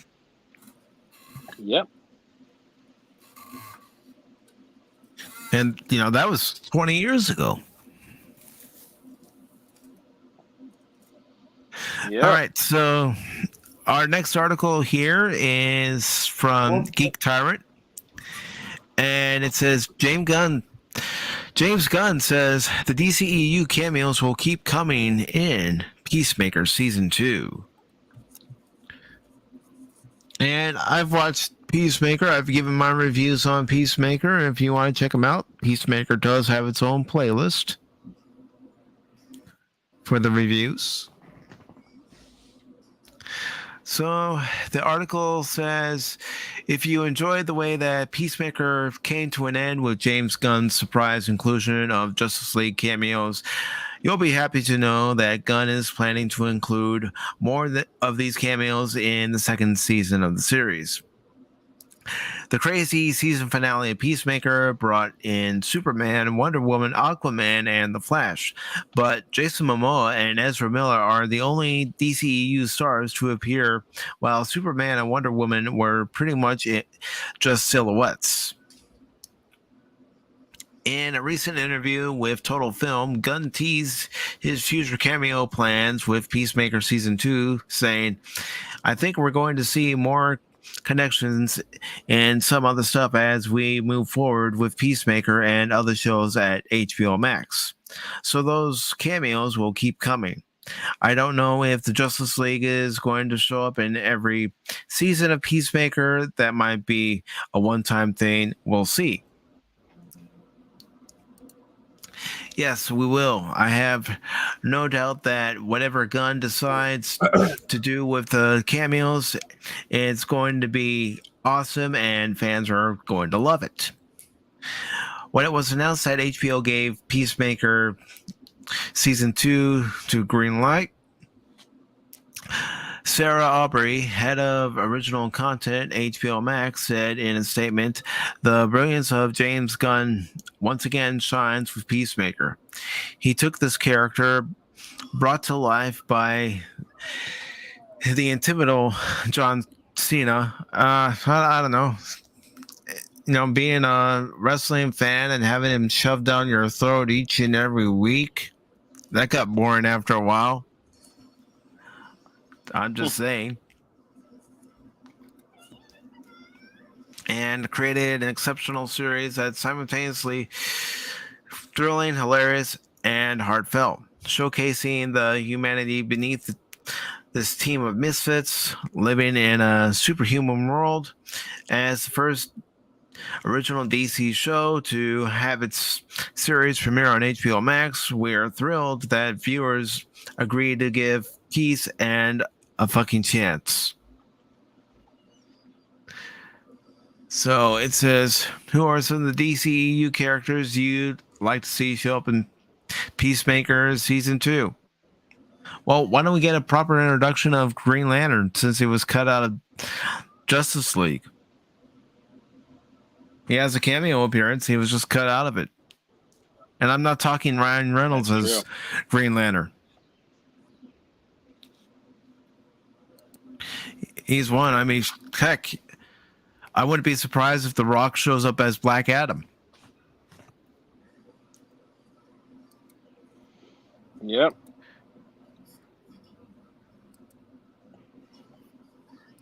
Yep.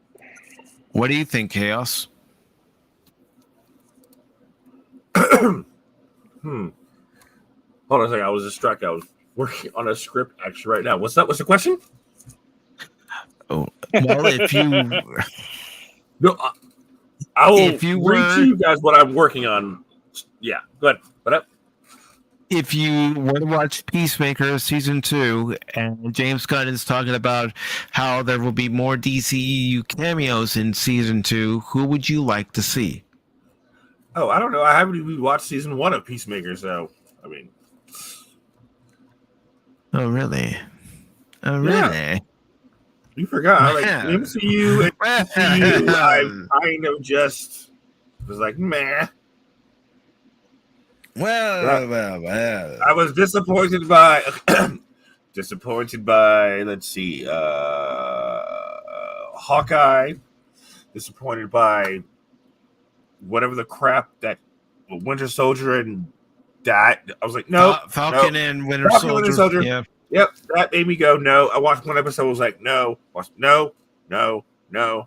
So I mean, I haven't really been following or caring. I'm like, you know what? I'm just gonna make stuff like I told you guys before. I go, instead of bitching about it, I'm just gonna make my own.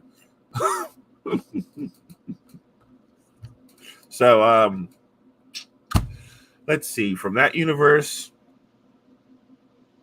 Deadpool, but come on, that's gonna be too expensive. So they're not gonna have Ryan Reynolds popping up because that's gonna be real expensive. Deadpool's Marvel. We're talking about DCEU.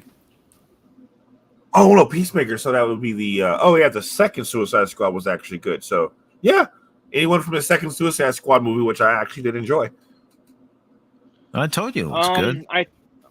I think for me it would be cool if because you have Aquaman, Flash. Let's see. Well, we've already got Martian Manhunter. Mm-hmm. That was established in the Snyder Cut. Yeah. We know that there's a Green Lantern, even though they cut him. We know there's Green Lantern. I'm just going through all. You know who we haven't seen only in TV was, but not in movies. Green Arrow. True. Oh yeah. Because obviously Stephen Amell's Arrow, but I mean, they kind of created their own like multiverse within the TV show, but if you want to go into the movies, we haven't seen Green Arrow in the movies, and especially if you do a Green Arrow in a Snyder look or with a Snyder feel, I think it would be badass. So I'd be up for Green Arrow just because he's kind of he's someone different who you wouldn't expect, but I feel like could add to it. Because the whole like Jason Momoa is like, so you dress up like a bat, huh? Like imagine like Jason Momoa be like, so you dress up green and you use a bow, huh? Like I could just see kind of like the jokes, little quips and everything. But he's like, yeah, but I can also put an arrow through your eye at 1,000 yards. So there's that too. So I don't know. I just feel like Green Arrow could be a little different. So, yeah.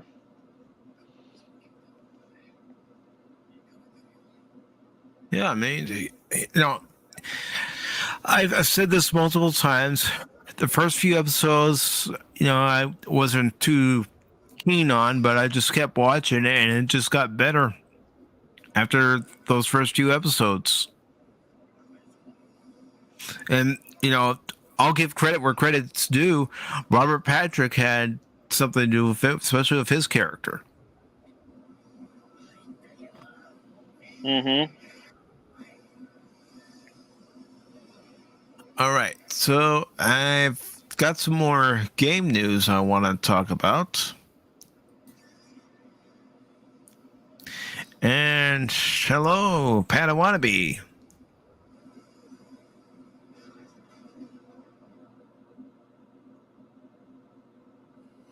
How you doing, brother? So, I have this article from Superhero Hype, and it says, Ilphonic reveals Ghostbusters Spirits Unleashed multiplayer video game. Great. Something else we got to buy now, because we're definitely streaming that shit.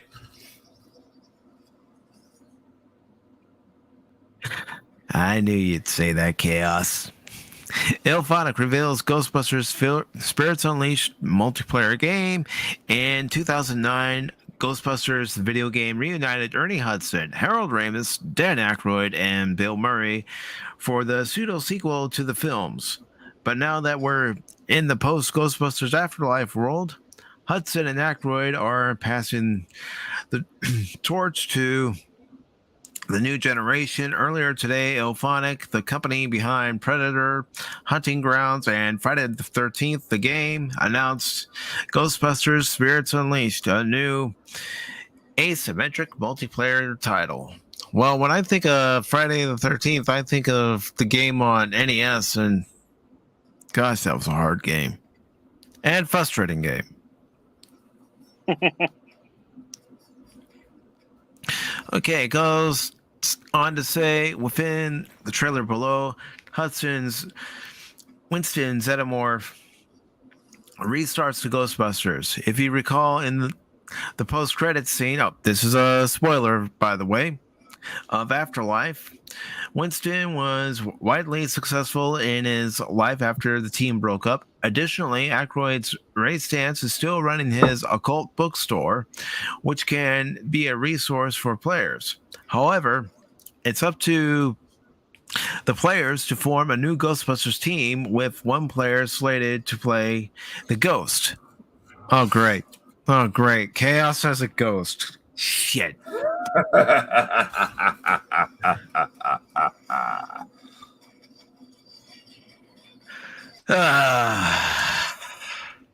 Cats and dogs living together, mass hysteria. They shall know true pain. All right, so it goes on to say essentially the player-controlled team of Ghostbusters has to use every tool at their disposal to capture the player-controlled ghost.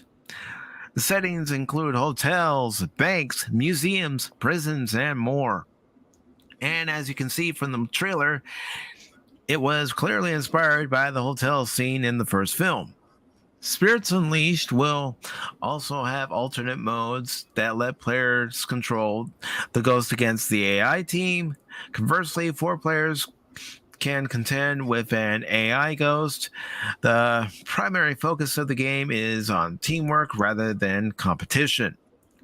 Ilphonic will release Ghostbusters Spirits Unleashed on PlayStation 4, PlayStation 5, Xbox One, Xbox Series X and S, and PC through Epic Games Store later this year. What do you think about the new game? Let us know in the comment section below. Well, we are going to check it out here. And if I have to, there we go. So let me just bring it up on screen here in just a second. Let me stop this screen. And then I will share the appropriate screen. Okay. So for the first time on this channel, at least, we're going to see it. And let me know if you can hear any sound. Yeah, we saved the world a few times. But between that, we provided a needed service to the masses. That's where you come in. We're passing the torch, or better yet, passing the particle thrower, giving you the tools. Now let's see if you have the talent. All right, I'm just going to pause it just because the song's playing and keep your head up and your equipment charged. Doesn't matter. Okay. It does matter. Just to let you know, officially, bro, as a business, companies do not care when you give them free advertising. You're freely advertising their product, so. Aaron, what? People have gotten copyright claims before, copyright strikes before. I've had it happen know to me, why. so I am covering my own ass. I know. I'm just letting you know, Mike, that no, you're freely advertising our product. The only way that they care is if, say, they're completely political and it's no. Hey, look at this new game coming out. Check it out. You've ever gotten copyright strike for you promoting someone's product in a non-political way? Then please show me the receipt. AEW back in August. AEW copyright struck. And that video has been removed. We'll discuss that offline. But yeah, there's no discussion with that. It happened. That AEW, yeah, you're right now. Right now, this is going to give them sales. You're giving them sales. I was praising AEW too. Still got a copyright strike. Yeah, it doesn't. That video was removed. With that, their content is based upon views. So yes, but okay, in order for them to make money, people need to go to their sites, go to their websites, go to whatever. In order for video games to make money, the more people know that they're coming and they're getting exposure, generates them more sales. Well, we'll talk about this later. We'll talk about this later. I'm going by my experience. So yeah, I know. We're a team working together to watch each other's back. They already right now. Like this, wait. Because pause real quick. Because right now, you playing this just generated one sale. Because I am buying this, so it would be stupid for them to come at you because you literally just got them a guaranteed sale. When this, I'm pre-ordering this shit. Are you kidding me? Other people have praised and trumpeted other products, and they've still gotten claims and strikes. It depends on the product. And this is Captain Trek, an experienced streamer. They will copyright strikes for supporting products. We need to have I need to see receipts on this. I need to see it. But we'll go. Okay. In any regard, they've already done a game similar to this because Razor Fist streamed it like, it's basically kind of like Ghostbusters 2009. Yes, I bought that shit. Yeah, it's basically like if you'd made Ghostbusters 3, that's basically what the game is. So they've already done a game like that. So in a way, I kind of feel like they're just redoing what they've already done. Yes, but they're giving you the ability. They're giving you the ability to ghost bust with your boy. So therefore, I would buy that all over again. Okay, it's like, I can play with my friends. Yes, take my money. Yeah, but in the 2009 game, you play with your friends as long as you knew their username. But you could? I don't remember. It's been too long. Yeah, it was multiplayer. I would expect I would play a lot more of that. Okay, whatever. I will take that L.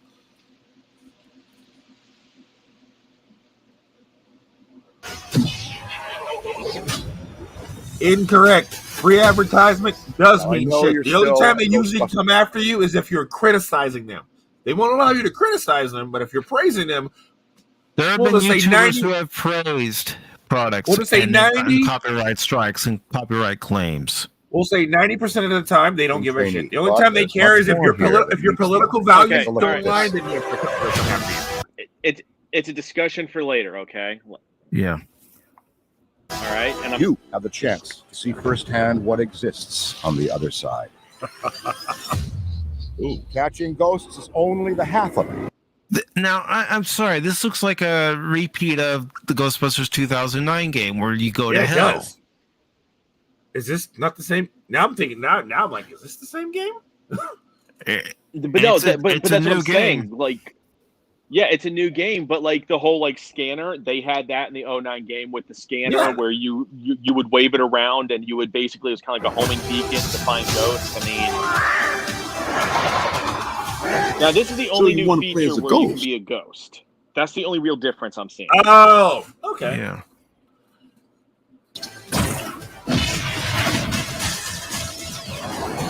I'd like to see you try to take on my team.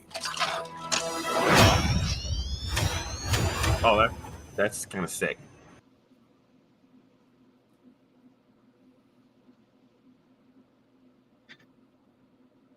But yeah, I mean, That's looking pretty good. I'm sorry. Seeing that one clip reminded me of Ghostbusters 2009 because near the end of the game, you go to hell.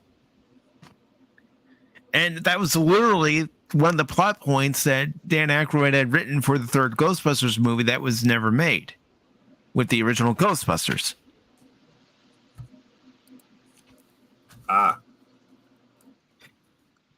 And Captain Trek says you can 100% say it's awesome and they can and will copyright claim you. Yep. Yes. Mhm. If you're Now you can Because no. Let me finish. Go ahead. Master Paul of the Star Wars guys was praising Disney's anime, Star Wars Visions, and he got a copyright strike and had to remove the video. All right. So since you guys know my brain works analytically as hell, I'm going to go ahead and post this. Yes, because because some companies, some people are just dumb. If you do not believe and agree with them on every single subject, they'll go after you. So yes, look at G4 TV. G4 literally said, I don't want you to watch our content if you are a Republican or Trump supporter. What is his name said? He even said he wanted his own wasn't family making members. it political. He was No, praising what I'm saying Star is, Wars what I'm saying is, Visions. there are some companies, yes, that if you're politically unaligned with them, they don't want your views for some odd damn He reason, doesn't- and they will come after you. So if you're Aaron, apolitical, Aaron, they're not going to come after you Stop if for you a give moment. them. Stop for a moment. What? Paul doesn't get political on his channel. Yet they still gave him a copyright strike. For what? For Star Wars Visions. What is Star Wars Visions? I need more data. You don't know what Star Wars Visions is? It's the Disney anime. That's Again, okay, so that makes sense because guess what? You watching content on their platform takes eyes away from the official platforms that would generate them money. So in order to you're not for them to listening. generate, You're not listening. go ahead and finish it Paul up. was Let me finish. reviewing Star Wars Visions. Yes. And he included some clips, giving them high praise, and they still copyright struck his channel. So now can I finish from start to finish? Okay. Now, there are different forms of media in entertainment in this world. So if you put out certain content, you could give out spoilers for certain things, okay, which are, we'll say, purely visually based, like putting out clips of Mandalorian. Even though you're saying it's awesome, you're putting out clips of Mandalorian, and you are their main setting point will be you don't know what's going to go on, and the spoilers will fuck that up. Video games, usually they don't care if you're propping them up, because even if you are spoiled, you will still want to play the video game to enjoy the experience yourself.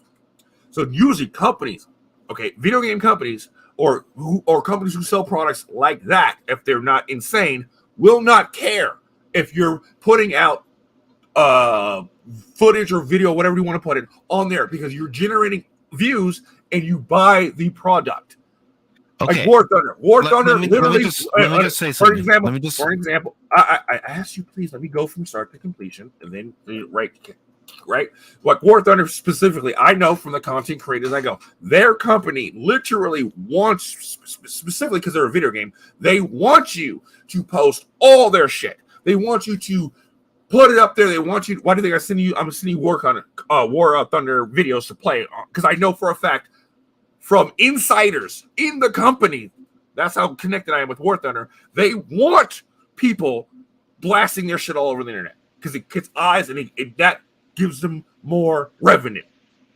Okay, so let me give you an example of a copyright claim that I've gotten recently, where I've had to actually take that music and remove it from those particular clips.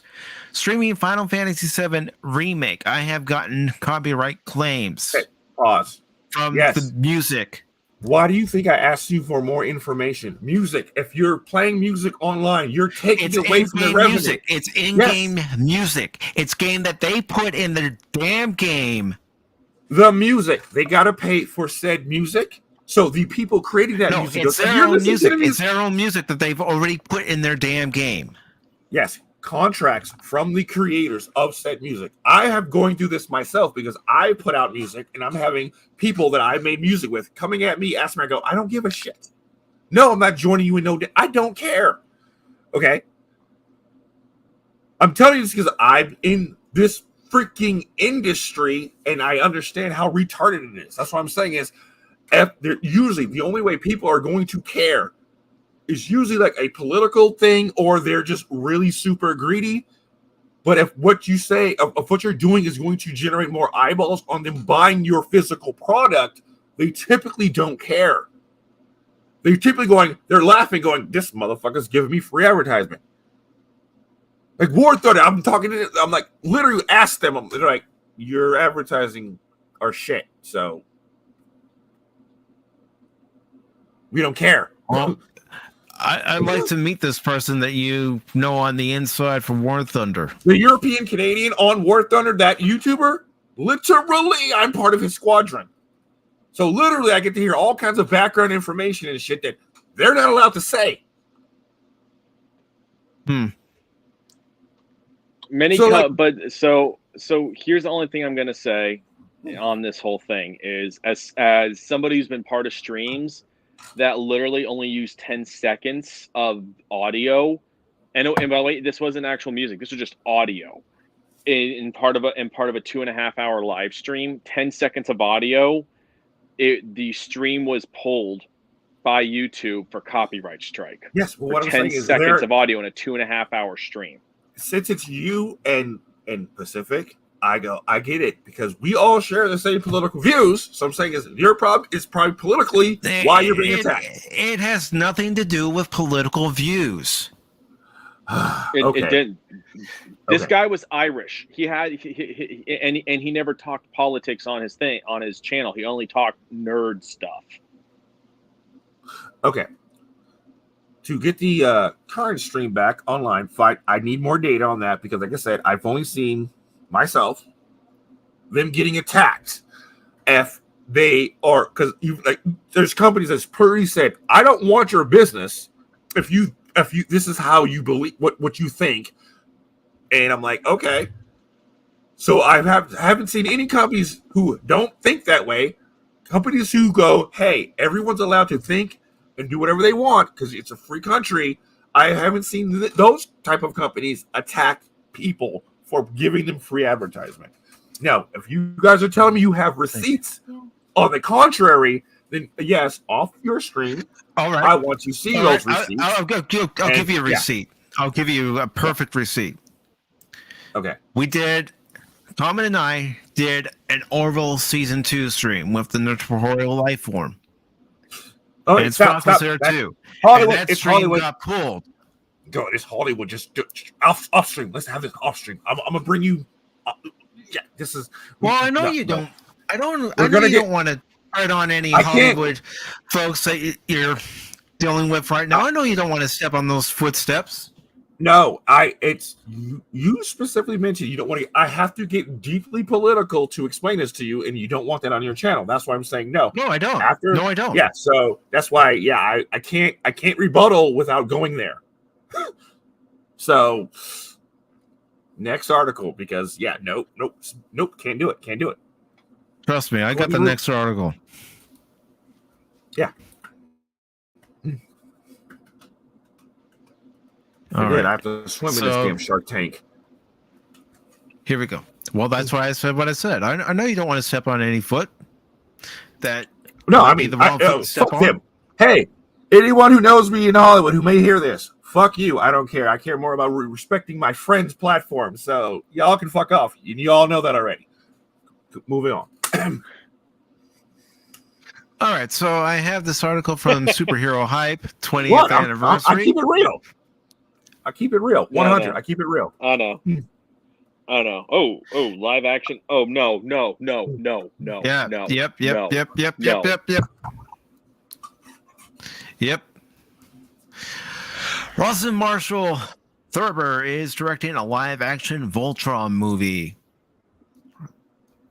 This is by Jake Abbott. It was posted on the 23rd. And it says Rawson Marshall Thurber is directing live-action Voltron movie. Nearly 40 years after their TV debut, the robot lions are finally headed to the big screen. And it looks like just about every studio in Hollywood wants a piece of the action. According to The Hollywood Reporter, Red Notice director Rawson Marshall Thurber is developing a live-action Voltron movie, which is currently the subject of a massive bidding war. Thurber came up with the story for the film and will direct from a screenplay he co-wrote with Ellen Sandman. He began pitching the movie 2 weeks ago with a package that reportedly included a teaser reel to help explain his vision for the project. So far, 6 or 7 studios have expressed interest, including Warner Brothers, Universal, and Amazon.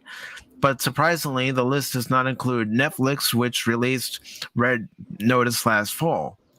Netflix also formerly aired its own Voltron animated series, Legendary Defender, from 2016 to 2018.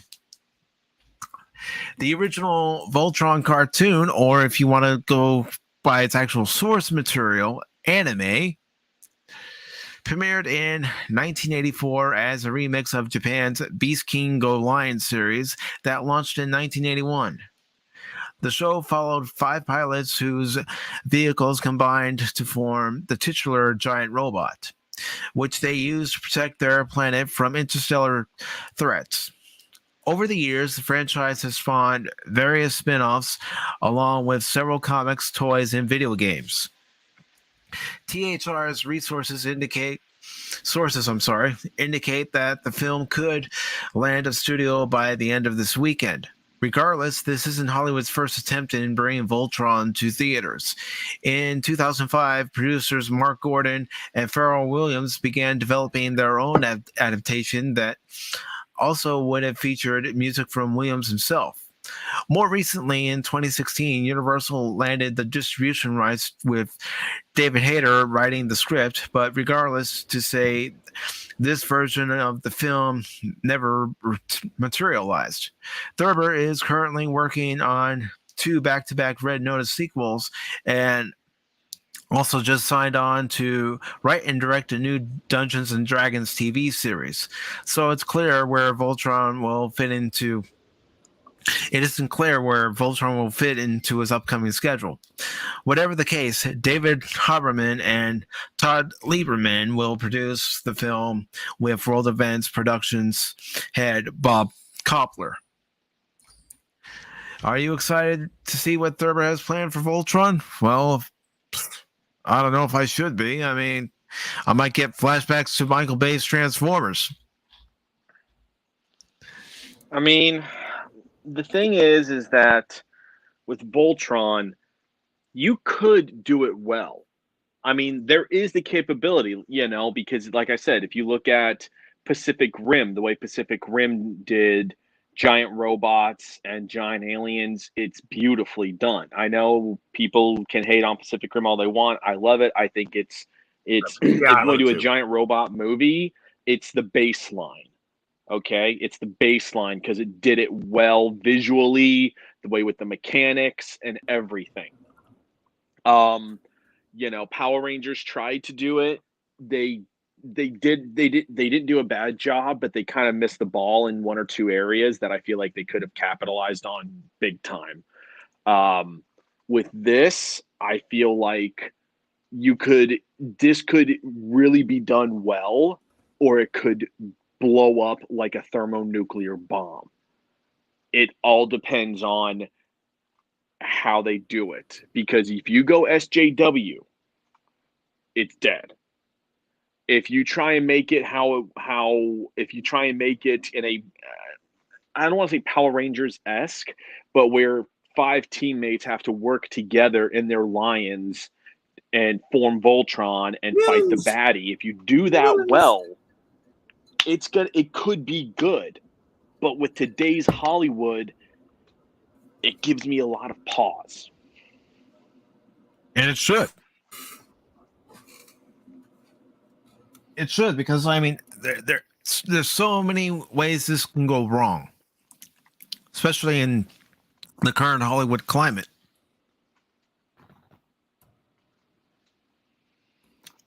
Yeah, I mean, it would be awesome to see. I'm not gonna lie, you know, seeing the Lions, you know, fuse together and form Voltron, and then Voltron, you know, banging its fists together, and then creating the sword out of its two fists. You know, that would be amazing to see Voltron flying through the air or in space. That would be just, if you did it right, it would be just eye candy. Like, I'd get instant nerdum diabetes from that if you did it right. But you also have to have the right actors playing, you know, the roles of Keith and Pidge and Princess Laura and Sven. Yeah, and that's the problem, is that if I'm not, there's probably great actors and actresses out there, but if you try and go woke with it, it's not gonna go well. Because Voltron is a series that, like it said, is from the 80s. So basically anybody who was an 80s, who grew up in the 80s and the 90s knows Voltron. The newer generations don't know Voltron. I know Netflix put out their Voltron series, but it was pretty good. That probably, I enjoyed it. I didn't like how the ending went, but again, honestly, I don't let the ending kill the whole thing for me. I don't let it, because it was good all the way up until that moment, in my opinion. You know, so, but the thing is, that appealed to the already current Voltron fans. Up until that Netflix series came out, there was nothing Voltron. Nothing Voltron had come out for a long time. Well, so since the late 90s. That was more for, yeah. Holy and shit, even I think then, the Y button like, on my computer doesn't work. You know, going I mean, it's that's the thing. This is not gonna. This is something that would appeal to people who grew up in the 80s and the 90s. If you grew up in the 2000s, and you know, from 2000 to 2010 or 2010 to 2020, Voltron's not going to be something that you're really going to be super familiar with. But you have a large fan base there if you get it right. No, I don't expect them to be. No, but I'm saying you got a large fan base from the 80s and 90s that will flock to theaters if you do this right. Yep. Which is why I said the 2016 Power Rangers movie, the reason why it failed is because you didn't do Power Rangers right. They tried to take Power Rangers in a new direction with look and various things, and I said, and Michael, how many times have I said this? If they had just done only a few things different, they would have had decades upon decades of Power Rangers fans flocking to theaters. But they didn't. They didn't have the whole quintessential, it's morphin' time, and they call out their various Zord as they're morphing. They didn't do that. They Those just make a key part of Power Rangers. Oh, it's quintessential. The whole thing where you're like, you'll hear them, depending on the series, you'll hear them scream, "It's you ready, ready," and then they do their morphing sequence, or it's morphing time, and then they do their morphing sequence. And there were several key things, like when they fuse them, like when the Megazord first shows up, they make it seem like it was an accident. They don't be like, it's time to bring the Zords together and form the Megazord.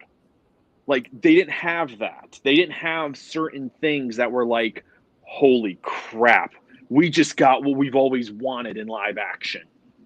Like, we didn't get that. And, and by the way, yes, when I was talking about the morphing stuff, I was actually doing morphs in the air. I actually was. I knew. I can do most of the morphs, actually. Like, if you name a series, I can do the morphing sequence. I'm serious. I can actually do the morphing sequence. But that's how much of a Power Rangers fan I am. And I'm a Voltron fan, and I want Voltron to be good. I want it to be good. I want to see Princess Allura with the castle, and then it's time to they scream, "It's time to form Voltron," and then you see them, all the lines fusing together into their necessary parts, and all of a sudden Voltron appears. Do you know how many nerds will be like, they'll be screaming like little girls at a Backstreet Boys concert, like, "Holy crap, it's Voltron!" Do you know how many nerds you also have to have that? You also have to have it where, when they're forming Voltron, form feet and body, form arms, feet and legs, and now form the head. Yeah. You have to have that in there. Yeah. I mean, it's that's the thing, is that Voltron could be done so well, and I hope they learn from Power Rangers.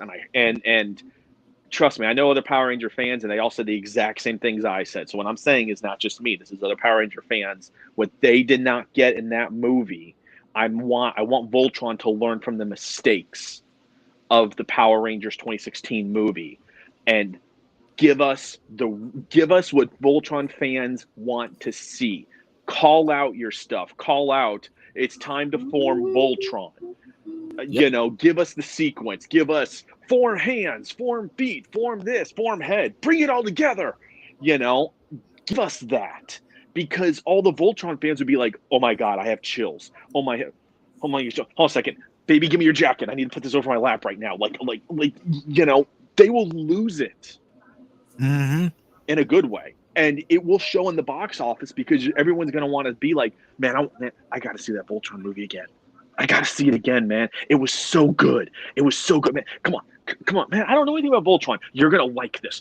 Get your ass in the car. We're going to the theater. Yeah, because you want it to be one of those movies where even if somebody doesn't know anything about Voltron, they're going to want to go see it, and then they're want to go, take the time to search the internet and find out everything they can about Voltron. Right. Yep. And that's the thing. There's very few franchises that I actually want to see in live action. I want to see. I know Netflix is going to do a Gundam live action. I don't know if it's a movie or if it's a series. I think it's a movie. I'm nervous just because Netflix is the one doing it, so they can easily bastardize it and make it terrible. I'm not saying I'm not giving. There is a little hope that they could do it right, but I'm just, again, it's so easy to go SJW now, and I'm leery on it. But there's very few things that I want to see in live action done well. Power Rangers, Voltron, Gundam. Those are probably the three big ones that if you did them right visually, holy crap. I mean, your brain will explode like a million times over, because it's just incredibly awesome to watch. Yeah, but you also want a good story to be a part of that, don't you? Well, no, but that's the whole thing. You need the story to go along with it. I mean, visual effects are nice, but if you don't have a good story to go with it, then it's just going to turn out like Power Rangers 2016. Exactly. Yeah. I mean, so for those who don't know Power Rangers, in the first season, you got your first about 6 or 7 episodes. of the original 5. All right, and then and in those they introduce the power weapons and everything. You know, power sword, axe, lance, bow, and daggers. And then Rita creates the Green Ranger because she wants to destroy the Power Rangers. Well, at the end of all that, Tommy ends up, they destroy the Sword of Darkness, which was controlling Tommy, and Tommy ends up joining the team, being the 6th Ranger. So now you have your 6 Rangers. Okay. The Power Rangers 2016 movie kind of was a take on that because Rita was just the evil Green Ranger who defeated the Zordon and his original Ranger team. So it's kind of like a redo of that, but done where it's Rita Repulsa with Goldar, but she was the original Green Ranger. It didn't make any sense. They tried to take 2 different things and make them one, and it didn't work. It just didn't. You know? And then, instead of having Tommy mentioned and shown at the end, they should have had Tommy in the movie.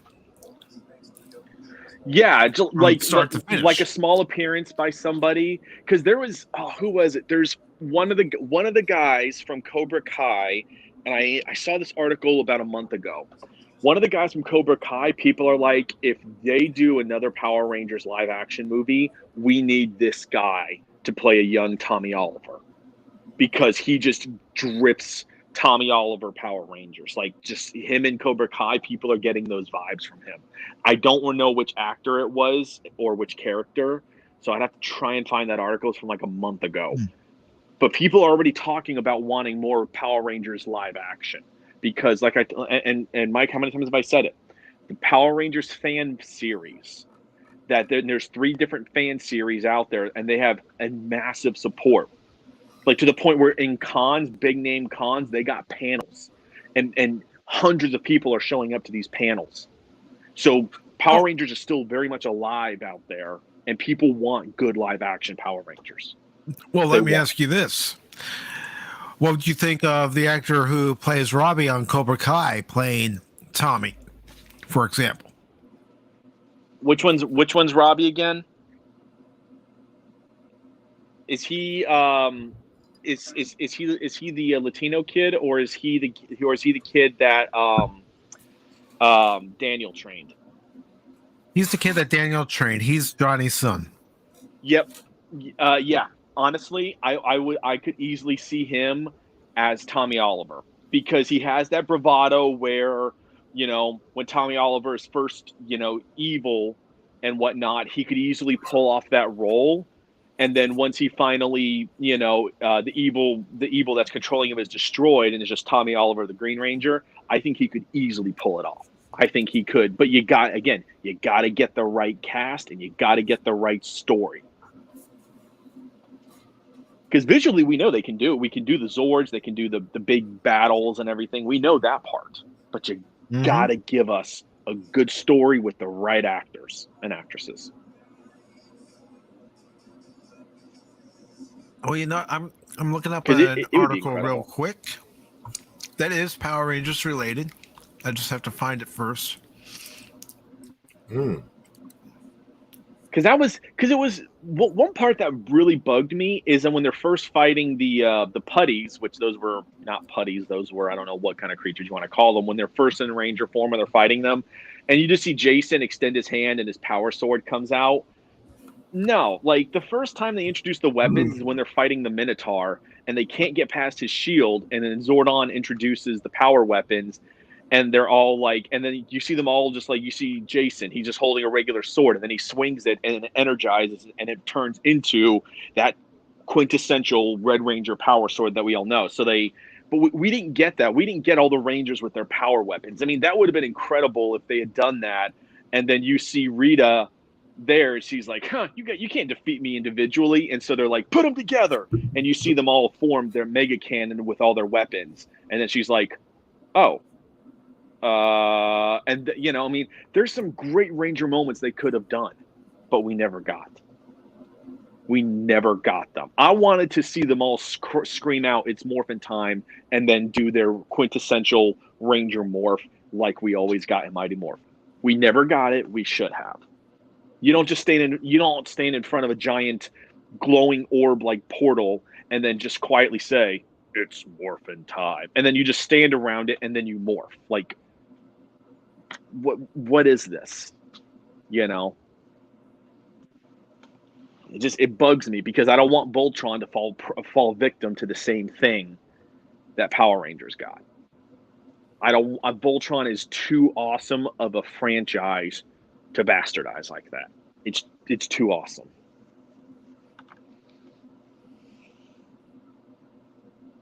Well, if you want to keep talking about Power Rangers, just go ahead, because I'm looking for that article real quick. Go Power Rangers. I mean, it's like, okay, so there's 3 fan series I want everyone who's either listening right now or will listen in the future to this live stream. Look up these 3. Look up Power Rangers Shattered Past, look up Power Rangers Bloodline of the Grid, and Power Rangers Unworthy. Okay, they are fan series, so don't expect the most highest of quality. They're doing this on a very small budget, but they are literally bringing in the various actors and actresses who played Rangers in various series. Like, they've brought back the guy who played Andros. They've brought back the guy who played the Magna Defender from Power Rangers Lost Galaxy. They've brought back I can't remember her name, but she took over Kimberly as Pink Mighty Morphin. She was Pink Zeo, and then for a time she was Pink Turbo before she gave up the mantle of Pink Turbo. And they brought back her. They brought back a lot of actors and actresses for these things. And the stories are you know, they're interconnecting, but they're their own stories. And they have immense fan support. And then you look at Legend of the White Dragon, which has Jason David Frank, Tommy Oliver, that guy, he is in that movie. It's also got Jason Fount, Red Time Force. It's got Adam Yost, who was the Black Mighty Morphin. He was Black Mighty Morphin, Green Zeo, and Green Turbo Rangers. He's in it. It's got Sierra, I can't remember her last name, but she was in Power Rangers Mega Force and Power Rangers Super Mega Force as the Yellow Ranger. So, I mean, this isn't, these people are operating on small budgets compared to Hollywood, yet they have the fan community, the Power Rangers fan community, literally just drooling for more content. I mean, the people are like, we want more, because they're still staying true to the source material, but they are expanding it. They are creating all these great stories and everything, and people are sucked up into it. And I've seen a lot of fan stuff. Star Wars, Star Trek, I've seen various fan stuff, and some of it's good, some of it's whatever. The way that they do this, these people, it's a passion project for them. And they love every single second of it. Like Power Rangers Shattered Grid. That one has, he plays Sam, who was the Omega Ranger in, it's not the same actor, but the character is Sam, the Omega Ranger from Power Rangers SPD. But this is Sam grown up, and he has to stop Lord Draken from traveling through the various timelines and killing off the Ranger teams, because Lord Draken wants to take over the entire multiverse of Rangers. So his whole thing is, hey, I need to stop him, but he's too powerful. So he's teaming up with other Rangers from various time periods. At the same time, Power Rangers Unworthy, their timeline is, they're going to have, basically, they equated it to kind of like an Avengers Endgame level thing. And they and this is a big thing on TikTok, by the way. Big thing on TikTok, where you saw people you'd hear this little, like, you'd hear the quintessential Mighty Morphin like chirping, like when Zordon was calling, and then it was like a distress call. And then all of a sudden, you know, you'd see people doing their morphs. It was a big thing all over TikTok for this. So Power Rangers fan community is good. They didn't support the 2016 movie because they didn't get what they wanted. Voltron's going to suffer the same fate if they don't give the fans what they want in a good story. Very true. And now I need to drink something. All right, go ahead and drink, because I'm still looking for that article. I've seen it, unless they had to remove it for any reason. But anyways, the article was talking about the side effects of morphine and that it could be deadly. is what the gist was. But wait. it was for a comic book storyline. I mean, there's always been that fan theory about Power Rangers Zeo, because supposedly the reason why they went to Power Rangers the Turbo powers over the Zeo powers is because a fan theory is that the Zeo powers were slowly killing them because the power was too great for them to handle. That was a fan theory, but it was never confirmed. It was just a fan theory as to why they gave up the powers of Zeo, because supposed the powers of Zeo were immensely many times more powerful than the Mighty Morphin powers that they had in Mighty Morphin Power Rangers. So supposedly they went to the Turbo powers because they were supposedly stronger and weren't killing them. It's a fan theory, never been confirmed, but I've seen multiple YouTube videos on that. So there's nothing wrong with fan theories. I mean, I love fan theories, especially with Mighty Morphin. Yeah, especially with Power Rangers. The fan theories are great. All right.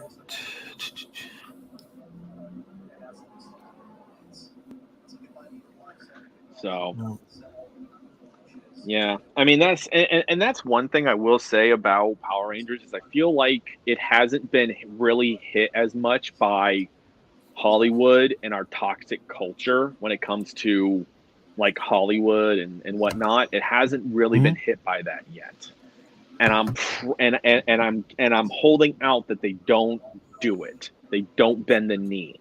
Just keep giving the good content that we love, because once Power Rangers starts going down that road, you're talking This video is brought to you by More Than Generous Donation from Ivan. This is the second video. Thank you.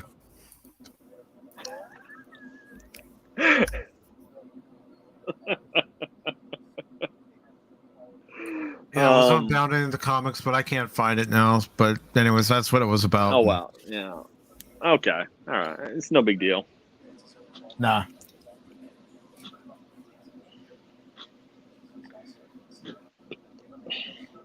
All right, so everyone in the chat, all right, I'm just curious, for those of you who are Power Rangers fans, what is your favorite Power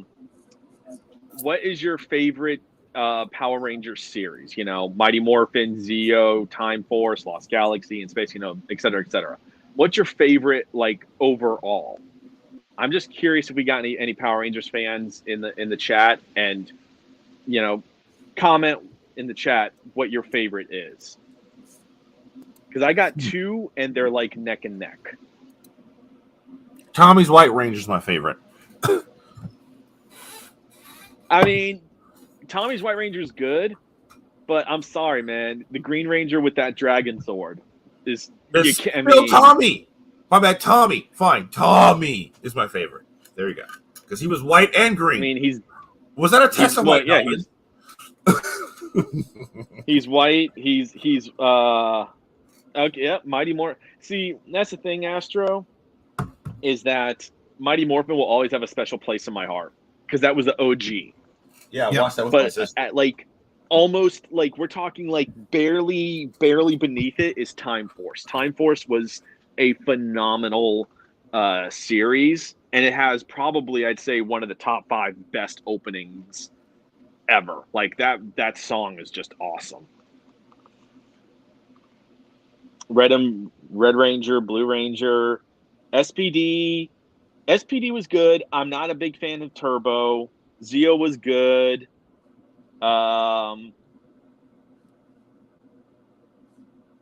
Yeah, that's the thing, Panawannabe, is that they were a lot of the footage for a while was so when you see the Rangers actually fighting, that was actually from the Japanese series, and then they just did the US voiceovers for the US series. They did the voiceovers whenever they were in like either in the Megazord or fighting in their morph form. That is voiced over, yeah, but it's they did eventually get to the point where everything was done here in the States. It just took a long time. So, yeah, Astro, Netflix has the entire Mighty Morphin, I think it's all 3 seasons of it They have that. They have several. They used to have all of them, but then I guess the licensing with that Netflix had went out on almost all the Power Rangers, so they don't have any series left. They have, what is it, Dino Knights, Super Ninja Steel, Mighty Morphin. I think those are the only 3 series that they have on Netflix now. They used to have them all of them. Yep. Yep. Yeah. And Astro, that's right. So if you notice, Trini, the Yellow Ranger, her Ranger outfit does not have a skirt because the Yellow Ranger in Japan was actually a dude. That's why the Yellow Ranger, Mighty Morphin, has no skirt. That's why. Mm-hmm. So, because in Japan, because remember, they're using the Japanese footage when they're in Ranger form. So the Japanese footage, Yellow Ranger's a dude. It wasn't a man. Sorry, it wasn't a chick. That's why. That's why. So it's kind of like one of those things where it's like, wait, Trini doesn't have a skirt, but Kimberly does. Why? Because they're using the Japanese footage, and in Japan, the Yellow Ranger was a man. So you only had one girl, and that was the Pink Ranger. Yeah, I've watched clips from Super Sentai, and you can notice the differences right away. Mm-hmm. Yeah, Super Sentai. There's so many. There's actually a lot more Rangers if you look at the Super Sentai than what we have here in America. There's actually a lot more Ranger teams, and it's funny. They actually touched on that in what was it, Super Mega Force, because they can access all the previous Rangers' powers to like help them give them a boost in battle. And there's several different Rangers teams. There's at least 2 different Ranger teams that you never see here in America, but they were in Super Sentai. So you'll be like, wait, which one was that one from? It's from Super Sentai. It's not from any that were shown here in America. So, yeah. Time Force is Jason Fountain, man, Red Ranger. And by the way, I think it's the only Power Ranger series where you hear the words "I love you" ever said. It's between the Red and Pink Ranger in the final episode when they're getting ready to go back into the future. They tell each other "I love you" because they actually formed. Because again, proper character development. They actually built them as a great couple, both having strengths and weaknesses, and they played off each other and they complemented each other. They formed a romance, and literally at the end of it, they tell each other, "I love you," as they're getting ready to leave. Only, to my knowledge, is the only time you ever hear the words "I love you" ever said in a Power Ranger series was in Time Force. Yep. And, See, Tommy. Yeah, Tommy and the Red Ranger were actual martial artists. Because, what's his name? Austin St. John I'm going and blank on Tommy. Jason David Austin Frank. St. John, thank you. Yeah, they're actual martial artists in real life. I don't know about the others. I know David. I think it's David Yost, the Blue Ranger. I know he was not a martial artist. I don't know. I think Adam Donnie Young Bosch. I think he actually is a martial artist, though.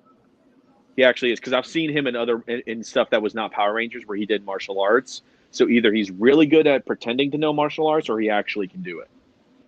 And the thing about Amy Jill Johnson, she knew gymnastics, so she used that when she was on the show, and you even see it in a few episodes. Yeah, because if you ever knows when the Pink Ranger fights, she doesn't do as much punching and kicking as the other Ranger. She evades a lot more. So now, obviously, it's in the Japanese version, but it's still the whole thing of she's not as much of a fighter in terms of from a martial arts skill. So, but I give her credit, because have you seen her with some of the stuff she's done reprising as Pink Ranger, like in person? No, I haven't. She's done charity work as the Pink Ranger. She one time, because she's Canadian actually, so there's video out there where she's outside, and because she can actually play the guitar, and she's dressed up as the Pink Ranger, and she's actually out there just singing and playing a guitar in the streets. That's just pretty cool because why? Because she could. Yeah, and that's pretty cool because there was a time where she wanted to distance herself from her Power Rangers past. Mm-hmm. Yeah.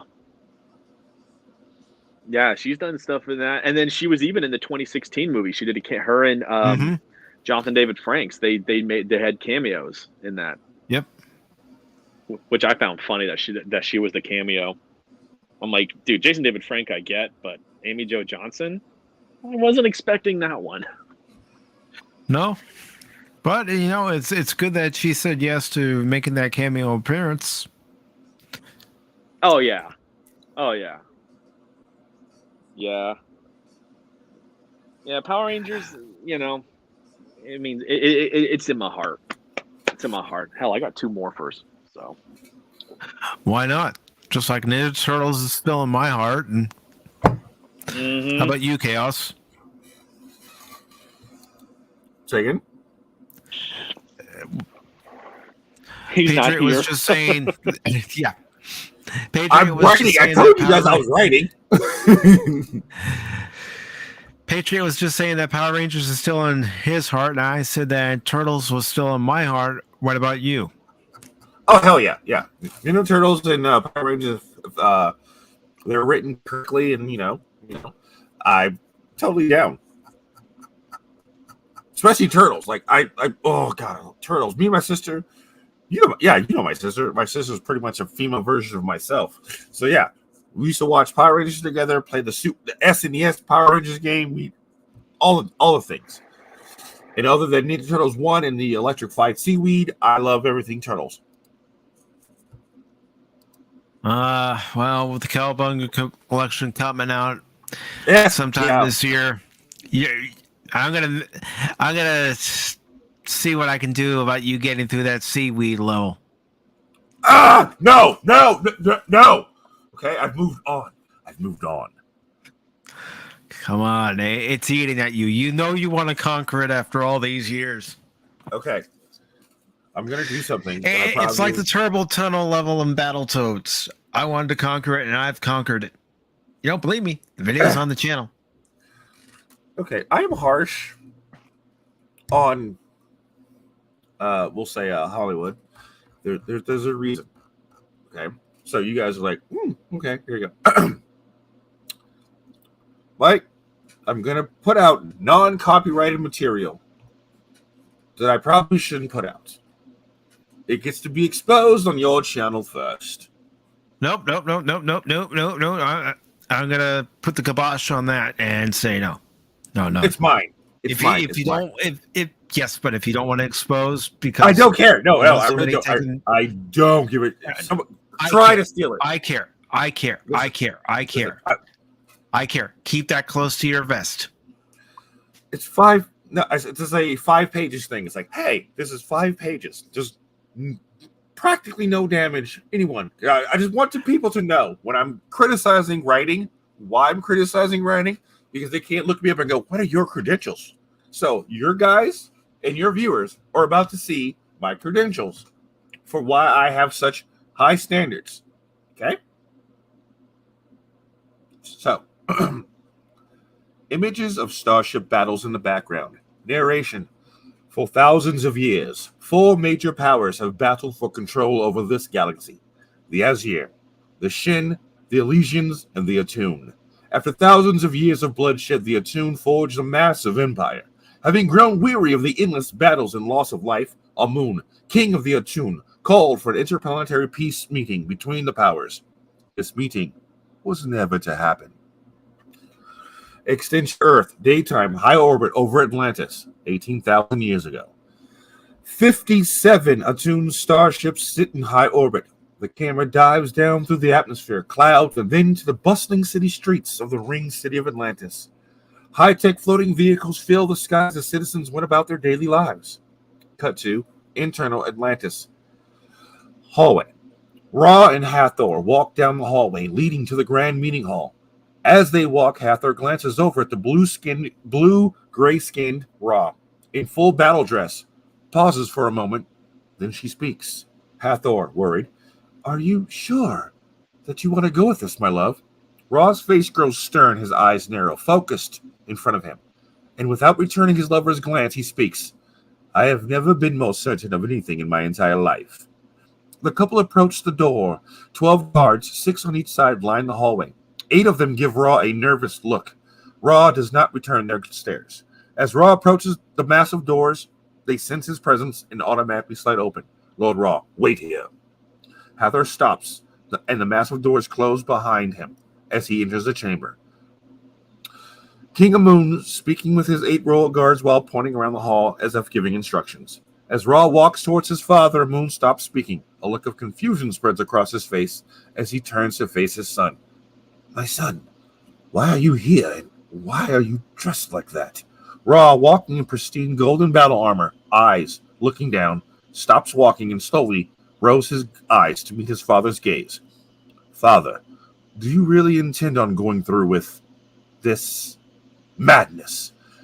The royal guards look confusedly at each other, at Amun, and then at Ra. King Amun speaks. I do what I must for the good of all people. Ra's face grimaces in disappointment. He pauses for a moment, looks down, and then speaks. How is giving away 1/3 of our territory good for our people? How is giving away our richest source of duratanium good for our people? Amun sighs, then looks out the nearest window, and then speaks softly. My son, we have been at war for several thousand years. Trillions of lives have been lost. I will sacrifice what I must to bring an end to this endless cycle of bloodshed. Ra looks down upon his gauntlet and then presses a button. Cut to Earth, daytime, orbit, high over Atlantis. Several hundred attuned ships come out of subspace and begin firing at Amun's escort ships. More ships appear and begin shooting at Ra's forces. Ra. The bloodshed was the price our people have paid for our continued survival. History will determine who was right and who was wrong.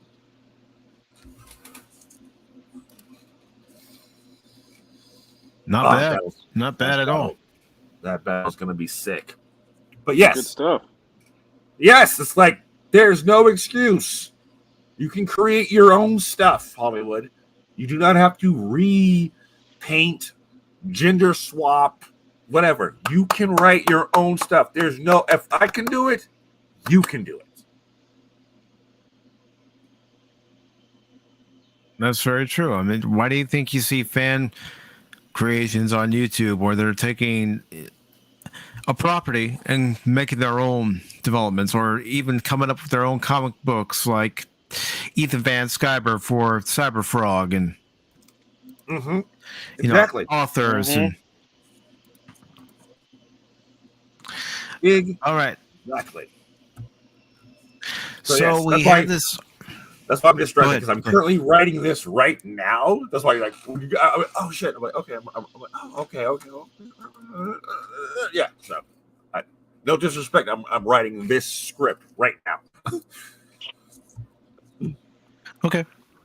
So I have this article from Geek Tyrant, and it has the first reactions of Morbius are in, and it's not looking good. This is from 2 days ago.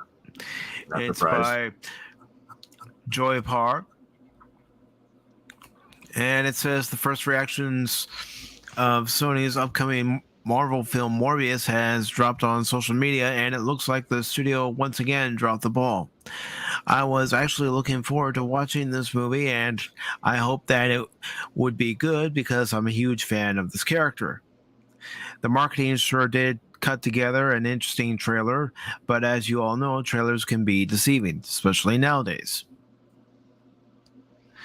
For the most part, critics and fans are confused by the movie that Sony put out, and it's apparently a sloppily made movie. This is a bloody shame. There's really no reason why this movie shouldn't have been an awesome film. You think that they would learn a thing or two from working with Marvel on the Spider-Man films, but I guess not. Maybe they just have maybe they just have too many cooks in the kitchen.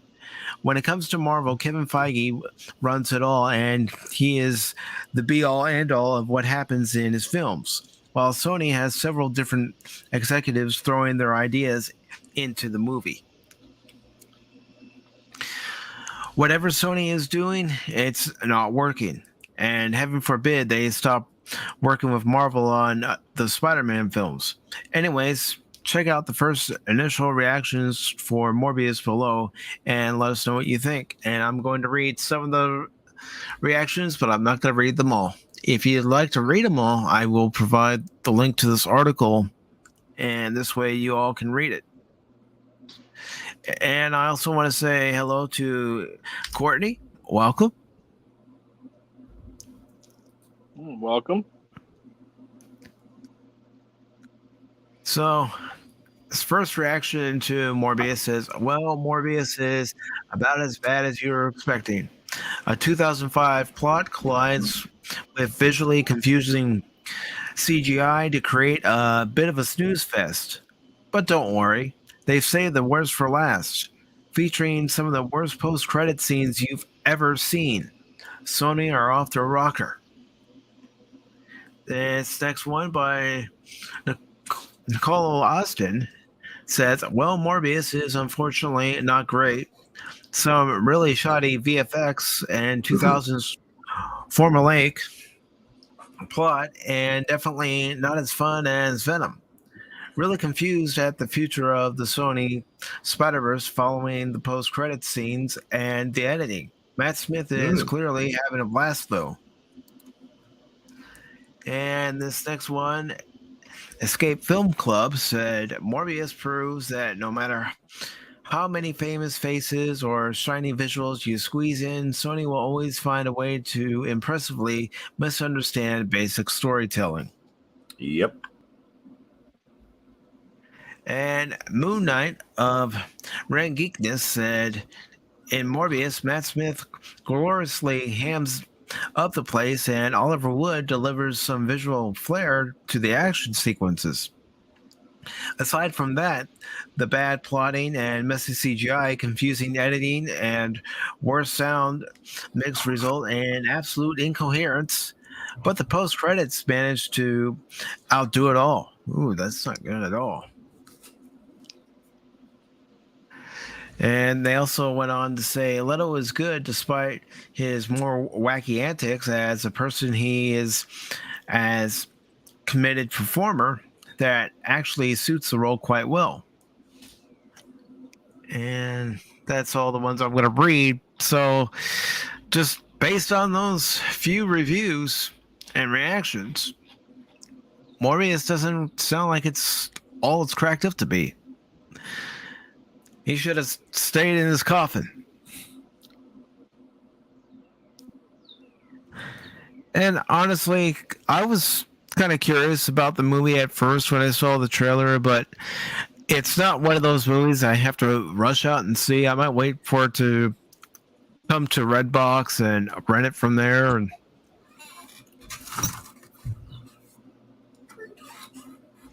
what about you guys? I mean, for me, the movie never interested me because I don't know who Morbius even is.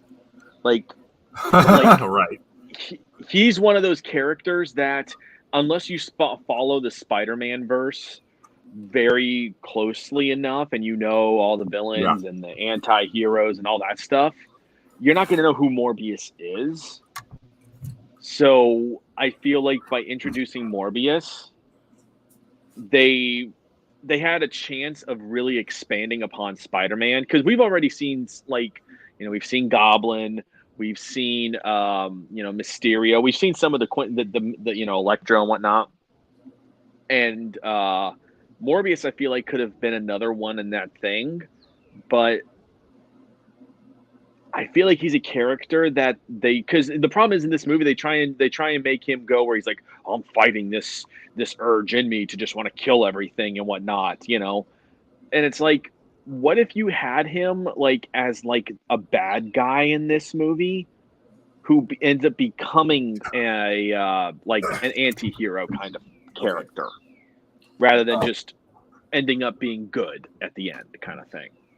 That would be a better plot. Well, yes, Tommy. Off of what you said earlier, it's not necessarily that you don't know who the character is. That literally should not matter, because how do franchises get started? You have to put out something. Every franchise. When Star Wars came out, no one knew what the fuck a Star Wars was.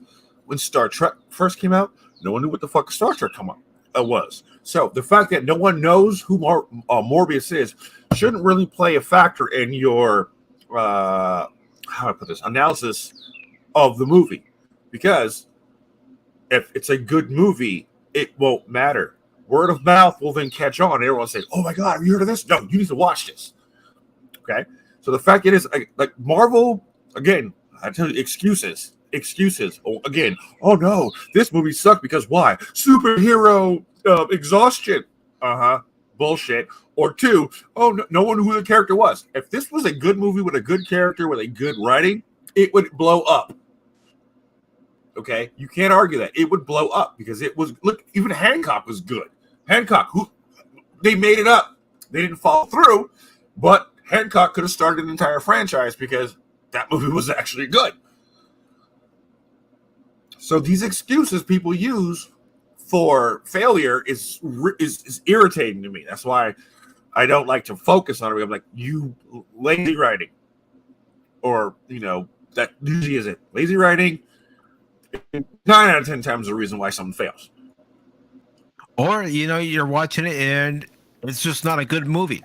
So your friend asks you about it, and you give them your honest opinion, and you say it's not very good, and you give them reasons why it's not very good. Exactly. So they're gonna go, oh my god, Morpheus is a new movie because people didn't know about him. I'm like, at one time, people didn't know what a Star Wars was. People didn't know what a Kirk was.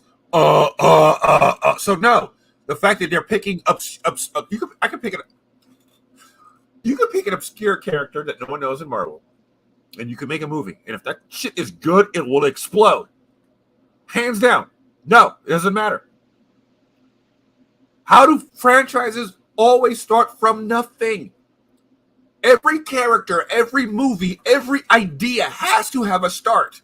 And when it starts, no one knows it exists. Nobody knew about Babylon 5 when that started, and once people started watching it and getting into the story and all the characters, it expanded. Stop because people were invested.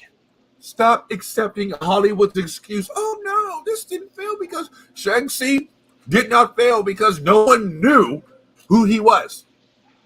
It failed because it was written poorly. Nobody knew about Guardians of the Galaxy, but when they saw the movie, they saw a movie that they enjoyed, and that's the key right there. They need to be able to watch a movie and enjoy it. Stop the damn excuses. If it's good, whether or not it's an obscure character or if it's a well-known character, if it's good, that will make an obscure character into a mainstream character. It will start a franchise. How many freaking movies? Dune. Oh, you think just Dune? Oh, no. Dune, once upon a time, Dune was created by someone. It got put out there. People saw it, consumed it, and went, this shit's good. They told their friends, Doom, this game, have you played this game? And it blew up as a franchise because it was good on the start. It hit the ground running. I'll give you another example of something people didn't know anything about, and it wasn't until it was turned into an animated TV series with a bunch of, toys made by Playmates. That was Teenage Mutant Ninja Turtles. The only people that knew about Teenage Mutant Ninja Turtles were those who read the comics. Yes! Everything, every franchise, every single thing. Tony Stark. Once upon a time, no one knew who the fuck Tony Stark was. Once upon a time, no one knew who Spider-Man was. No one knew who Batman was. No one knew who Superman was. Okay? So right now, for Hollywood and all these people, oh my God, Morbius didn't succeed because he's not an established character. Oh my God. Shang-Chi, whatever. I don't even know what the hell the movie's called. No, it's because it was crap. Shang-Chi, whatever it's called. If it was written if it was done right, it would be a new Spider-Man. He would be a new Iron Man. He would be a new Batman, a new whatever. I'm sick of these excuses. Superhero fatigue, this land. No, stop the excuses. Bad writing is look at what Seth MacFarlane did. Oh yeah. An avid Star Trek fan. Yeah. He even pitched his own Star Trek series and was rejected. What did he do? He talked to David Goodman, and then he started writing his own series. Hold on. Said, Captain Trek, I'm writing a superhero series that I guarantee you'd want to watch. You'd watch it. Okay? Just saying. Write correctly. Tell a story. No one cares what's between your legs. No one cares who you want in between your legs. Tell a freaking good story. No one cares what color you are. Tell a story. Tell a freaking story. A good one. That's it. They care about the beginning of the character. They care about the character's middle section as far as where they are in the middle of their growth, and they care about the character at the end of their growth. Yep. Look at Luke Skywalker. He didn't just wake up one day and go, oh, I can use all these force abilities. No. He had to be trained first by Obi-Wan, then by Yoda. We went through 3 different movies for him on that journey. And at Return of the Jedi, he was a Jedi Master because he went through that proper character growth. Not like some characters that literally just immediately discover, hey, I can all of a sudden start using the Force. Oh, God. Yeah. I mean, imagine if we had a Star Trek series, for example, where everybody, all of a sudden knew how to work different alien ships, for example. Or you have somebody who just graduated the academy and knows how the newest class of starship works and could work it no problem without being properly trained on how to work the different systems. Yep. It's like Hollywood doesn't understand. It's like people, yes, we do watch, we consume content to escape, but we also want to be able to at least, in our subconsciously, relate to characters we're watching. No human being is just the bestest ever because reasons. We've all had to go through struggles.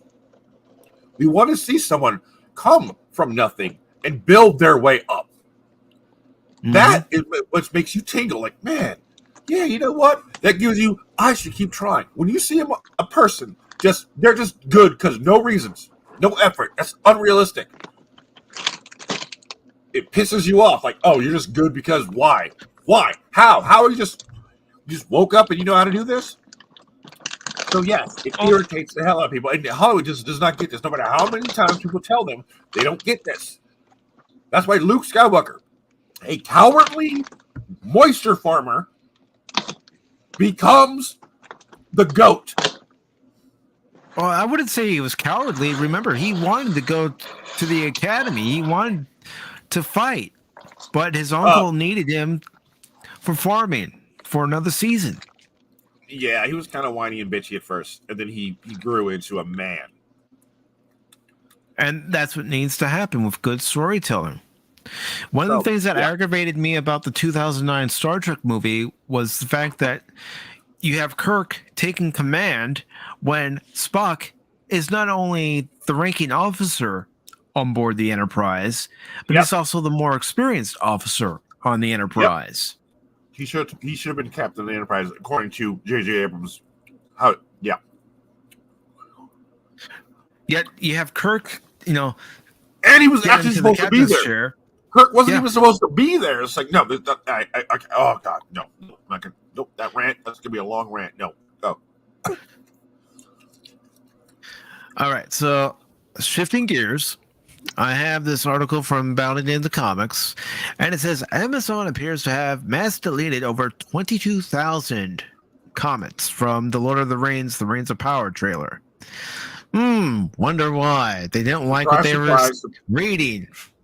Not surprised. Surprise to no one. Yeah. YouTuber Desparo reports that Prime Video appears to have deleted over 22,000 comments from their Lord of the Rings of Power trailer. And let me go ahead and post this link in the chat for anybody who wants to read it. This way. I don't want to be spin facts right now, FYI. Yep, I see it. Yeah. For Luke, he even received one of his most valuable Force lessons from a normal person in the EU novel. Yep. Okay, in a recent video upload, Desparo shares evidence that Prime Video deleted the comments from the trailer. Yeah, because they don't like the feedback they're getting. Well, exactly. Guess what? See? Yep. We're the paying public. If we don't like something, we'll let you know. We won't buy it. We'll close our wallets. Yep. Shortly into the video, he shares a screenshot revealing the video had over 82,000 comments. He details in the video the screenshot was from about a week ago when the trailer had 300,000 less views than it did at the time he recorded this new video.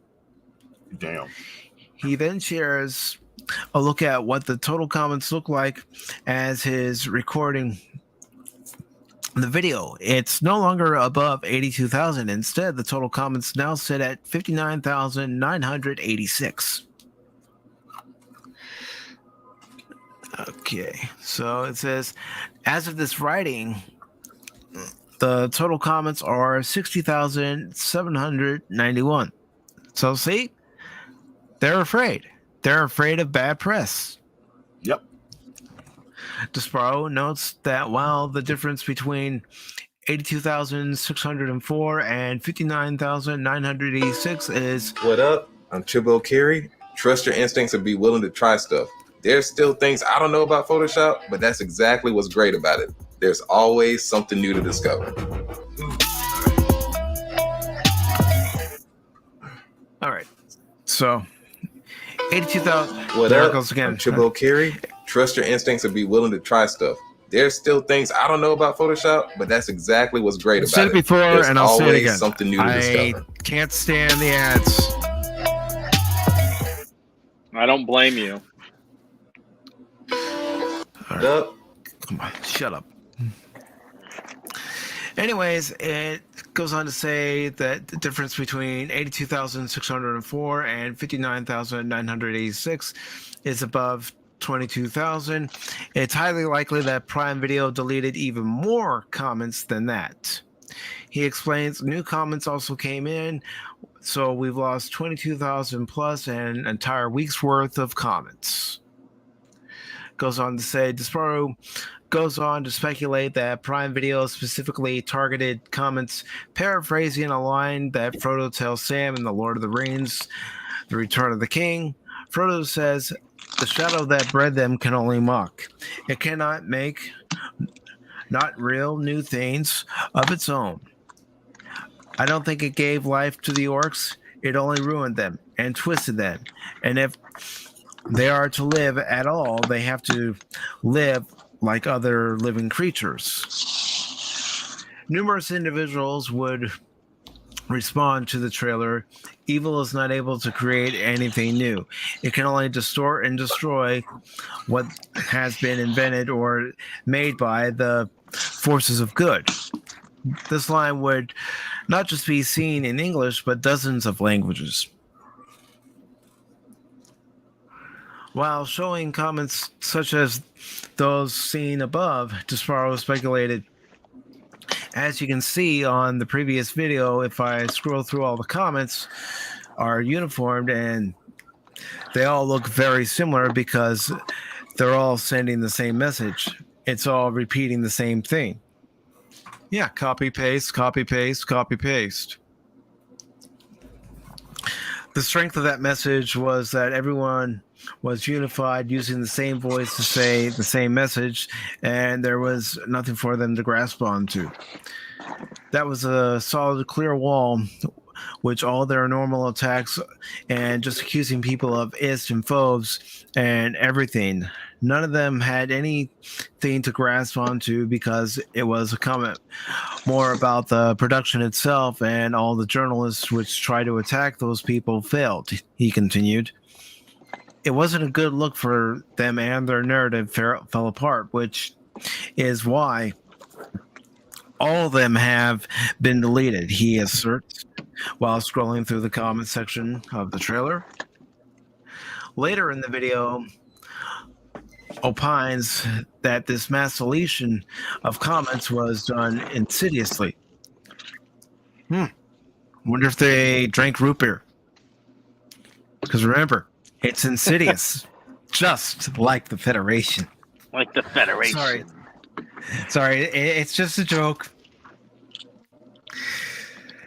He explained, now there has been no news for a couple of weeks. There was no reason to go back to the trailer. Everything has died down. The videos had gone away. It was safe, and then the purge happened. This was something they've done over a few days when they thought no one was paying attention anymore. That to me implies it was deliberate. They're like, no, we can't do this because if we delete it now, more people will make videos on it. This will get noticed even more. So what we'll do, we'll wait for it to die down, and then no one will notice. That's when we remove them, he said. A little bit later on in the video, he further explained why it's insidious. The fact that they had to wait because they were so scared of people noticing means that they noticed, they knew they lost, and they still couldn't leave it up. Their arrogance, their own egos, couldn't have those comments up.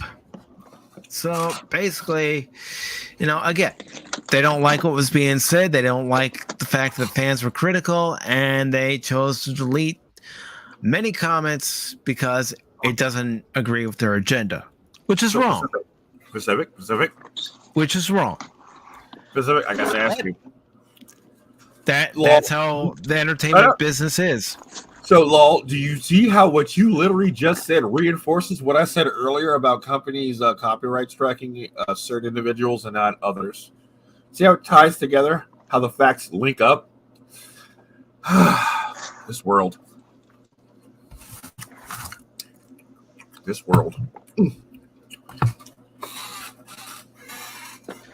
Well, like I said, and this is the last time I'll say it, when I was given that copyright strike for that clip from AEW, I was praising them. I wasn't bad-mouthing them. I wasn't making it political. I was praising them because I was excited to see CM Punk back. And that's all I'm going to say on it. Yeah, just like you see how it links up. How it really, really closely links up to exactly what I said. But, yeah.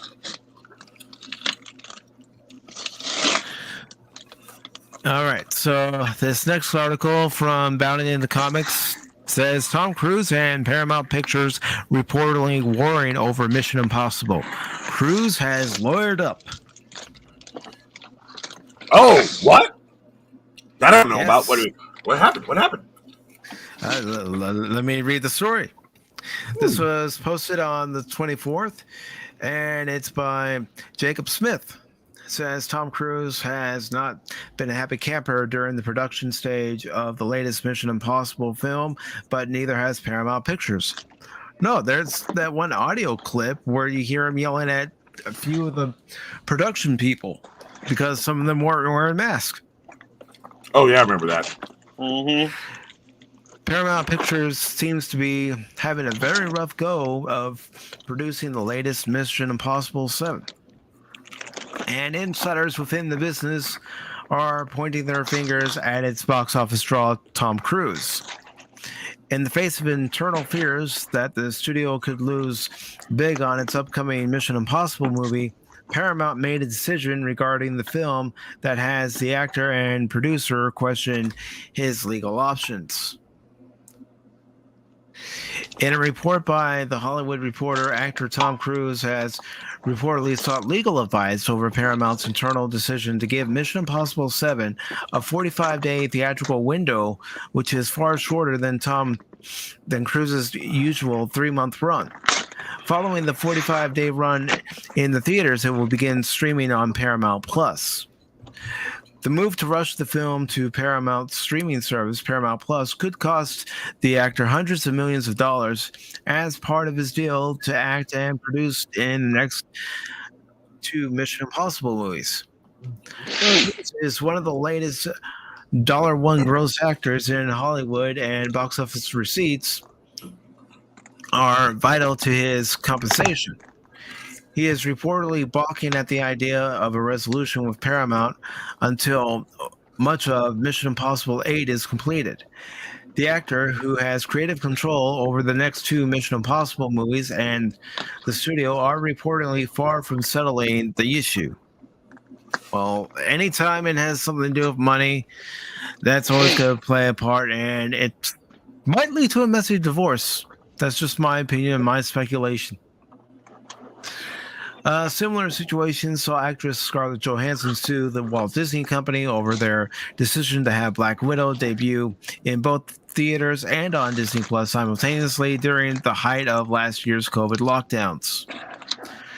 Not only did Johansson sue, but Village Roadshow is currently suing Warner Media for their day-to-date release of The Matrix Resurrections in theaters and on HBO Max, among other accusations such as eviscerating the significant value of Village Roadshow's intellectual property and dilute the value of the tentpole franchise to prop up HBO Max.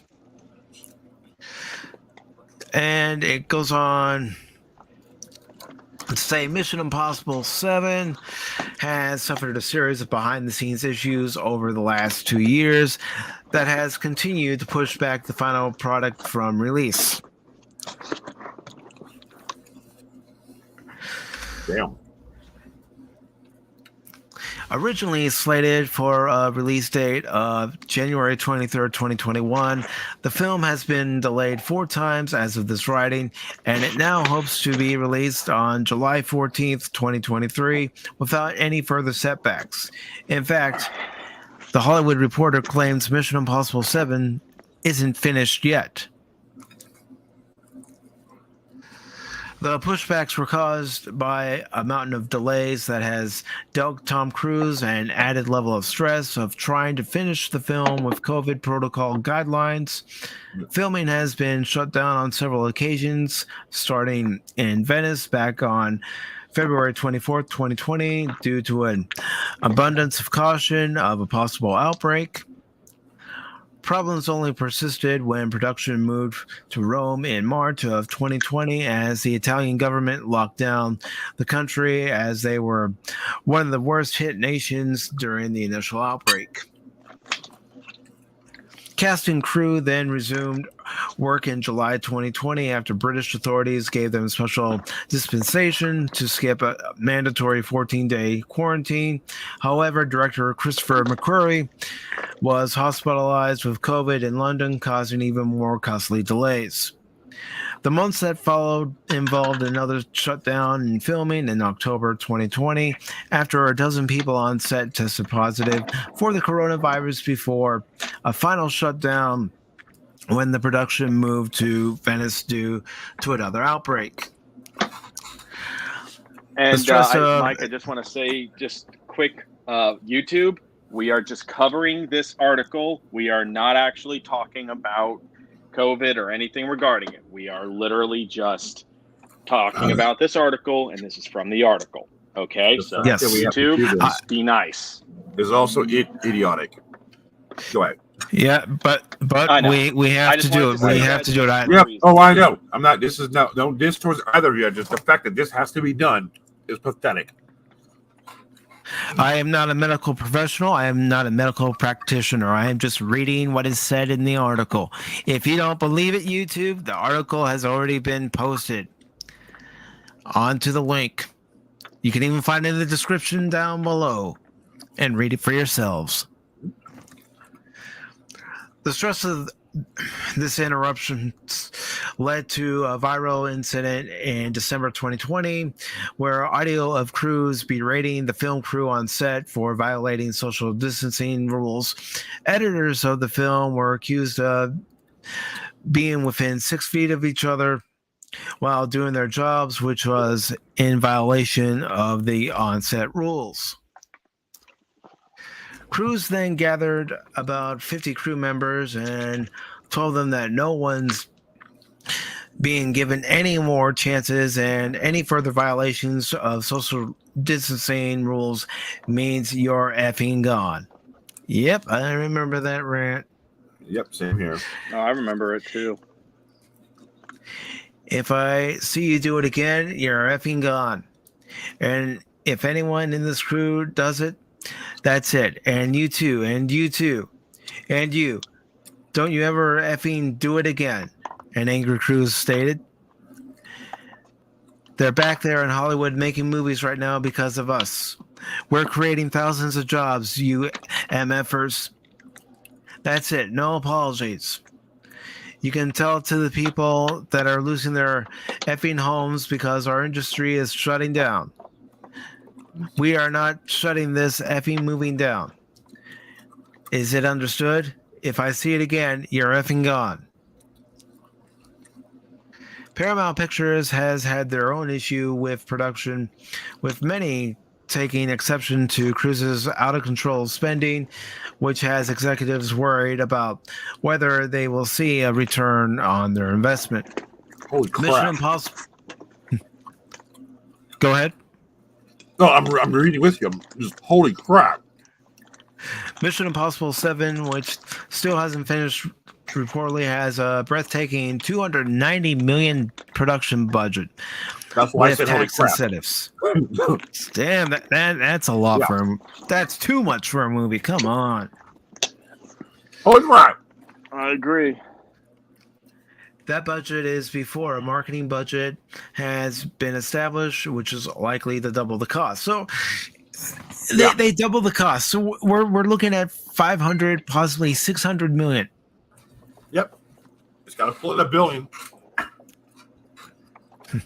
The Hollywood Reporter claims Cruise has persuaded Brian Robbins, the new president and CEO of Paramount Pictures, to give him more money to finish the 7th film and make the 8th, arguing with some justification that inflation has driven up in expenses. Some of the cost of the production for Mission Impossible 7 might be offset, as Paramount reportedly had a $100 million insurance policy with federal insurance company that would pay for the added cost of moving locations, multiple shutdowns, and extra expense of complying with COVID-19 protocols. The insurer so far has only paid $5 million for losses incurred and has declined to pay for most of the other expenses incurred, prompting Paramount to sue the company, a case that is still pending. While there are probably a lot of people to be blamed for the COVID-related shutdowns, some have blamed Cruise's ego and his need to be a perfectionist for the additional cost of the film. All right. There are still some within Paramount that still have faith in the success of the project. 2018's Mission Impossible Fallout was the highest grossing movie of the series, pulling in $791.6 million worldwide, which is more than $100 million higher than the previous entry. The Mission Impossible franchise has stretched out for over 27 years and has been one of the few movie properties that have gotten better over the time with fans and critics alike. According to the numbers, the franchise has grossed over $3.57 billion worldwide over 6 movies. However, the turmoil behind their latest film has many in doubt about the future of Mission Impossible 8, and if Tom Cruise does in fact decide to sue over the box office profits of Mission Impossible 7, a lengthy legal battle could sink the future of the franchise during a time that Paramount cannot afford to lose out on cash now. So, what do you guys think? What do you all in the chat think? Wow, that's all I got to say. I mean, to me, it just seems like now's not the time, Paramount, to be greedy, and be like, well, we're not going to give you, here's the thing. If there was a contractual agreement with Paramount, then stick with it, because I guarantee you'll make your money back, but you got to actually stick to it, because right now you can't afford a long drawn out lawsuit.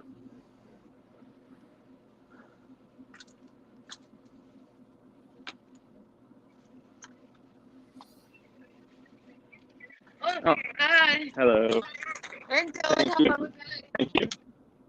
I'm about to say, who's that? Sorry, that was DoorDash. What'd you get? It better be KFC. Popeyes.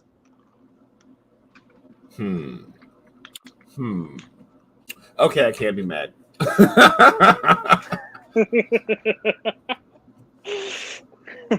Listen, the Lord's Chicken was not open. Bruh, I'm just right now, like I said, my apologies. But I have actually been suffering some emotional damage the last week, so I'm trying to not let it spill over, but I believe it has. So, well, disappointment. I have something that might perk your layers. ears up if you wanna hear it. Hey, I'm with the boys right now, so yeah. I just got my Xbox plugged up.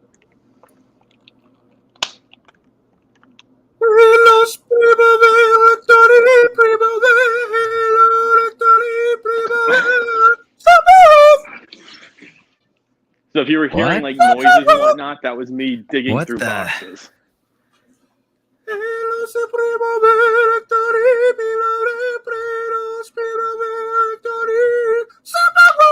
Why do I feel like I'm just waiting for Crusaders to like trot down my street holding the Christendom flag? No, you should look out your window and expect to see Cloud and Sephiroth having their epic final battle. You know you're a badass fucking boss when you have your name in the damn theme music. A friend of mine, okay? So back in the day when Kingdom Hearts 1 came out, right? So he was like, I came over to his house. He's like, oh yeah, I'm over at the Hercules Coliseum. And he's like, oh, I want you to fight this guy. I'm going to hand you the controller. Now, I was playing it, but he got it earlier, so he was further along than I was. So I fought like the Cerberus and all the things, and also I see the symbol of death appear in the air. And I go, oh, what am I going to... That looks like a Final Fantasy summon. And then the beam hits the ground, and I'm like, oh, wait, I'm about to fight Bahamut? All right, that's cool. Let's do this.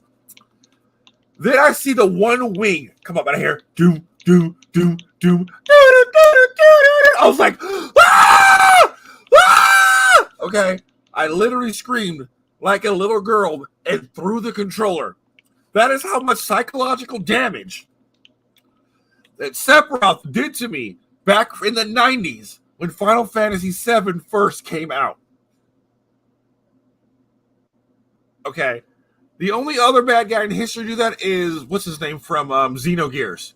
When he picked up a submarine, a same submarine, with one hand and freaking threw it at me.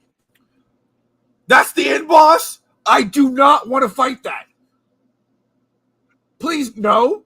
Can I get reassigned to something else, please? Emotional damage! Yes! That is what happened! I was like, I want to uninstall. So then I'm like, I get annihilated, of course, and I'm like, I get home, because me and him were playing the game at the same time. I'm like, I don't want to play this game anymore. Like, I don't want to Sephiroth, he's waiting for, no. So yes.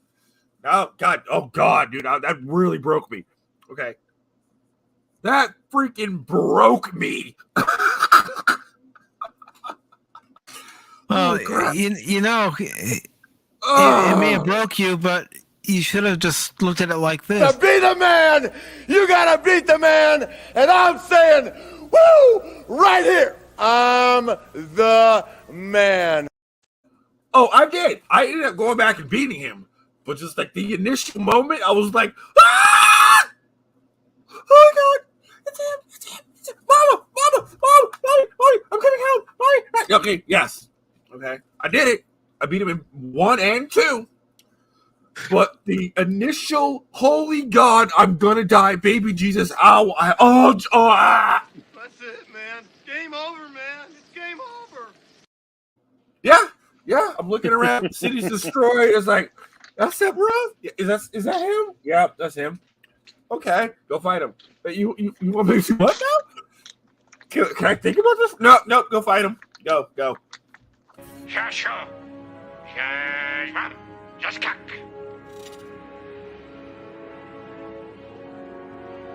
He said, "Today is a good day to die." What you just played was a lie. The translation is wrong. He said, "Today your ass dies." Get it right. He said, "Today is a good day to die." No, he said today is a good day for you to die because I'm Sephiroth and I'm about to uninstall your life program. Are Get it right. Are you sure you didn't see? Are you sure you didn't see him? And then all of a sudden you hear this Klingon voice saying, "Takba, tak." My ninja. And then ninja, please. And then you see you're like, then you're like, incoming. No. I shall leave you as you left me, as you left her, marooned for all eternity in the center of a dead planet. Buried alive. Buried alive. Yeah, no. That is not my reaction. My reaction is more like, ah! Okay, but no. The time has come. Execute Order 66. No. Okay. No. Okay. No. Yes. Sephiroth, yes. Today is a good day for me to. He said today is a good day for me to control alt delete your life. Okay. There was no boasting. There was no me talking smack. There was no monologuing like a superhero. Like, Sephiroth, you should totally be a good guy. Come join me, Naruto, because I'm good. No, it was, oh, shit. And he was like, yes, I shall control alt delete your life. So you never approached it like this either. Wretched slugs. Don't any of you have the guts to play for blood? I'm your huckleberry. That's just my game. No, you I'm not your huckleberry. No, I'm not your huckleberry. I'm not your blueberry. I'm not your raspberry. I'm not your strawberry. I need to get the hell out of here. I'm not none of your berries. I'm out. Okay. No. I'm none of your berries. Nope. I'm out. Nope. Here we go. Fuck this shit. I'm out. Fuck this shit. I'm out. Yes. That's that meme. Yes. Yeah. No, Sephiroth. I'm out. Bye. I'm not your strawberries. I'm not your raspberries. I'm not your blueberries. I'm not your huckleberries. I'm not your crunchberries. I'm none of the berries, okay? None of them. No. Ugh. All right. Our last article for the day. And it comes from here. I can't even speak right now. Superhero hype. Use your words. Let the power of your words flow through you. I was about to speak Klingon. Yes. The words are strong with this one. Nope, not always. No, God, no. Oh, Jesus Christ, no. Okay, so this last article here, like I said, comes from Superhero Hype, and it says Suicide Squad. Kill the Justice League, confirmed delayed to 2023. I get to play as the bad guys? Cool, it's better to play as the bad guys anyway. It's better to root for the bad guys too. Pacific, that's just nasty. Pacific and Peter, that's just nasty.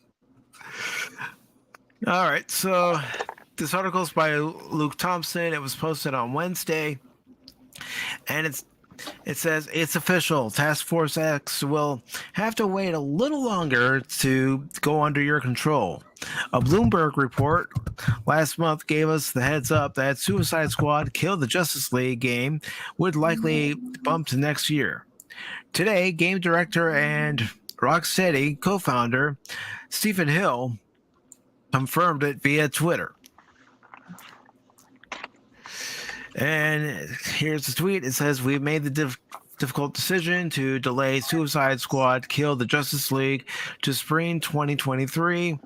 I know delay is frustrating, but that time is going into making the best game we can. I look forward to bringing the chaos to Metropolis together." I'm right here. Oh, never mind.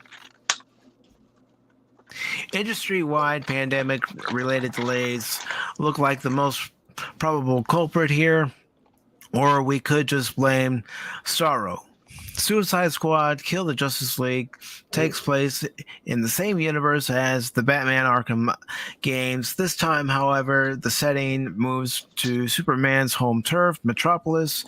Only Superman and his Justice League pals aren't what they used to be.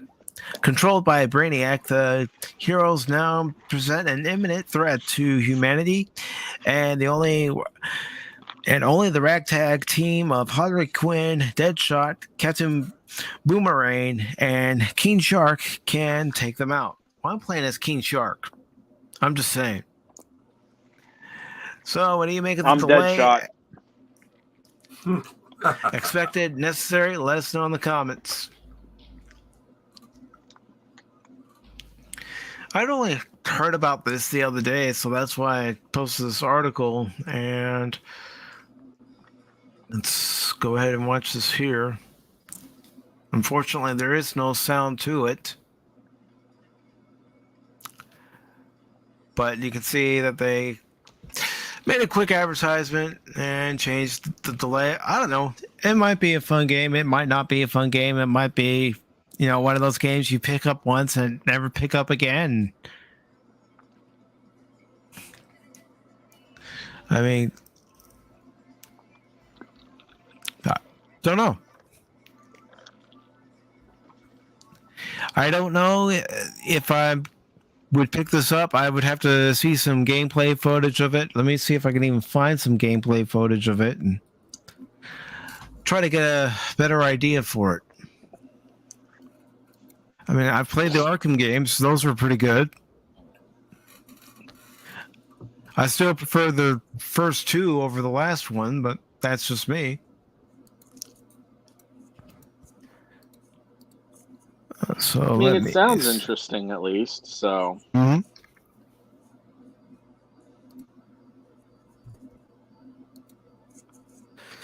So 1 second.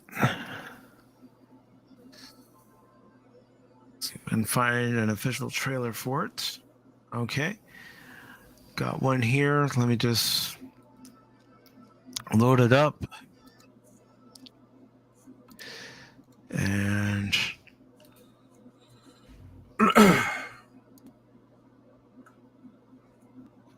there we go. Let's see. All of you are the worst of the worst of the worst. Still, you're good at what you do. Even if what you do is far from good. Welcome to Task Force X.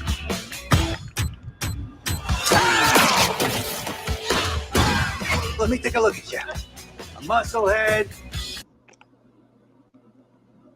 All right, so if this is the cutscene, it doesn't look too bad. But, yeah.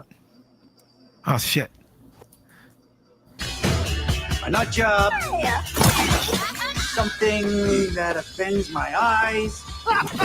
And a homeless person. You're perfect. Just checking. We're all seeing that thing, right? This has one-way ticket written all over it. Oh, what?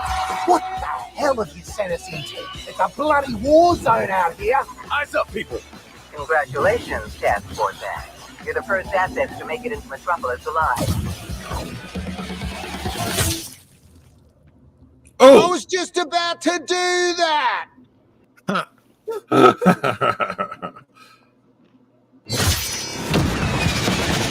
Task Force X. Your new mission is to kill the Justice League.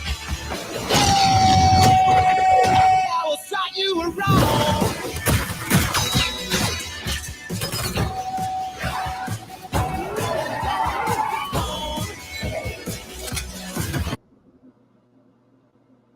Not bad.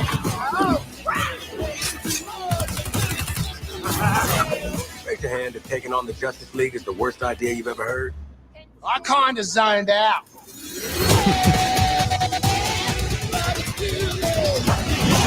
What did you think would happen?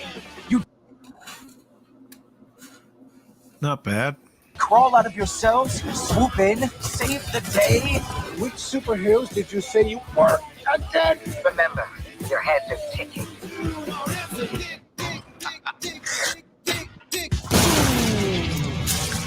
Well, alrighty then. Alrighty then. Yeah, He's not gonna make it.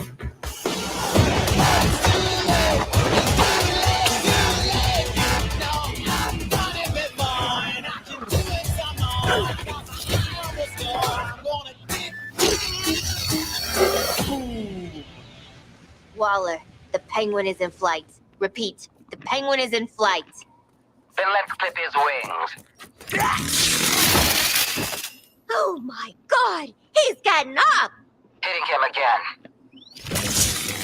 He's ran out the door. Somebody stop him. Did that get him? No. It very much did not get him. Waller, blow up his head. Oh, wow. Yeah, that does nothing to me. I mean, I swear. all that looked like to me was I saw cutscenes. zero.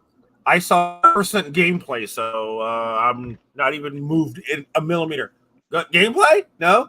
Gameplay? No, Just cutscene. nothing. Just Yeah. one cutscene after another. Yeah, I'm like, nope. I'm not convinced. Not even a little bit. Oh, on that note, then, hey, why don't you go ahead and play that second thing, the current update of War Thunder, which is actual gameplay. I don't know what you're talking about. I have no idea what you're talking about at all. Game company. I have no idea about the second link that you sent me. What Yeah, second like- link? Yeah, What I'm currently second grinding. link? I'm grinding for that right now, and so now that Common is back on the board, then we're all gonna have to. I'm almost. I gotta get the Xbox hooked up to the Wi-Fi, and I actually need to get my Xbox Live membership restarted. After stream, you have 1 hour to prepare your forces for battle. There ain't shit you're gonna do, even if I took 2 hours. I know. Well, me and Pacific will hold down the front line until your forces arrive. Reinforcements? Where are our reinforcements? What? He's still trying to remember his Wi-Fi password. What? Actually, you know, it's that my that parents' happens. Wi-Fi password, and yeah, I can't remember it. No, I was just being ridiculous because I'm everyone here knows I'm ridiculous. מזהה בחזית מימין כבר 3,000 שיירה ענקית של כבדים, עבור. קודקוד כאן אחד, תראה בימין, טווח 3,000. עשרות כבדים בתנועה אלינו. תותחן, כבד על הטנק שמתפנים. אש! אש!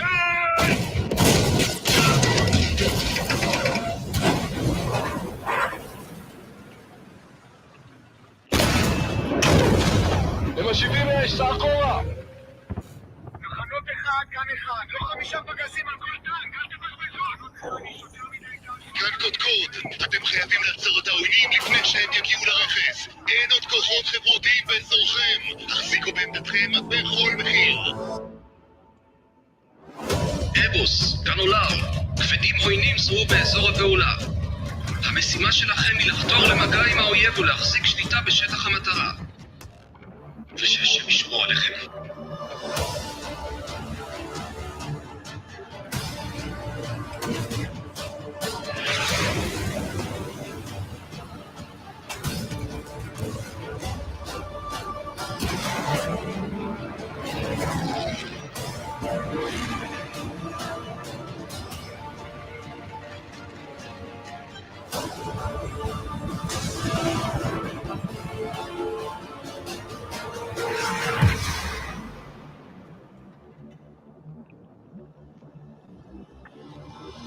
Oh, hell yeah.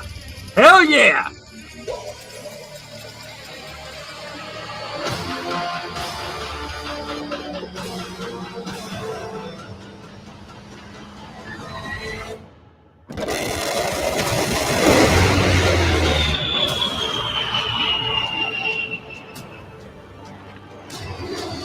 America!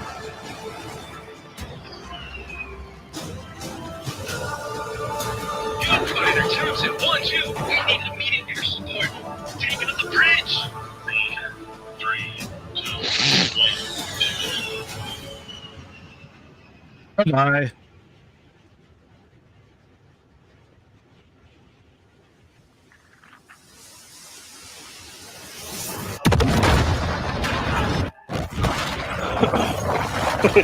In-game footage.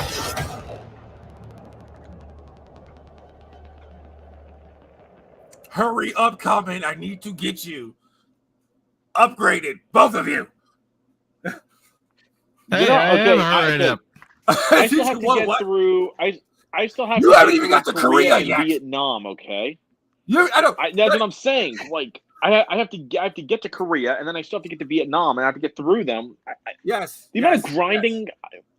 Yes. Bruh. I've said this multiple times when it comes to War Thunders. The grinding in War Thunder is a pain in the ass. I'm investing in my channel by investing in you two. I'm getting you two both tank packs and aircraft packs because I need you. I can't put out the content I want to put out without my boys.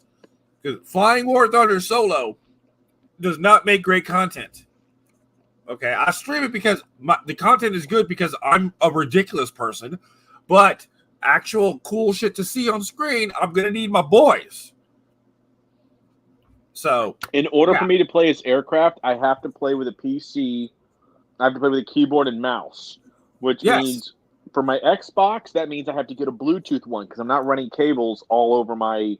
Yeah, room. I did that. Yeah, I have to get Bluetooth ones. I hooked up my keyboard and mouse to my freaking PlayStation 4. Yeah. I'm just saying is, I'm willing to invest in your guys. So I know. What I'm saying is, I'm willing to invest. You know, if I need to invest, I will invest because I need my boys. I need a 3-ship formation of F4 Phantoms. I need that in my life. No, 4-ship because Deg also has a Phantom. We can be flying a freaking 4-ship formation of Phantoms and literally annihilating all who dare oppose us. Oh, I can't wait. Or you're going to hear me going, you mess with Red 5. Whoa! What the hell happened? Wait, you okay? What do you mean? I don't know. You all tell me. No, I was going to say you're going to be hearing me saying, oh crap, as some of my planes headed right toward the ground. Like you're gonna see me in an A-10 Warthog, and I'll be like, "This is Red 5. I'm going in." Exactly. No. We're gonna be in the Warthogs. No, we're gonna be in the Warthogs that go, "I have you now." Burt Reynolds. What? A-10. Oh yeah. Oh, gotcha. Yes, I'm depressed. I'm like, I'm gonna play some War. I want to stream War. I'm like, I need my boys. Oh no, I have to go back to World War II. Damn it! Timmy! See, here's the thing. I cannot hate on a good Sherman, though. True. But I want a Fox 1 and I want a Fox 2 with you two. Okay, I can't Fox 2 a mother flipper in World War II. No, unfortunately, missiles wouldn't work on a World War II aircraft. They're still designed that way. trolls. I saw someone. I'm flying my F4J Phantom. Okay. And I see someone brought in a damn on an enemy team a freaking ME 109. I'm like, yeah, I was watching that stream.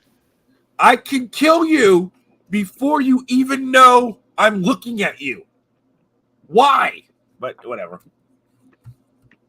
Why? Because you know what? Maybe that was the only plane they had available to them. No. At that point in the battle. Okay, here you go. I'm giving you what is it? Okay, there you go.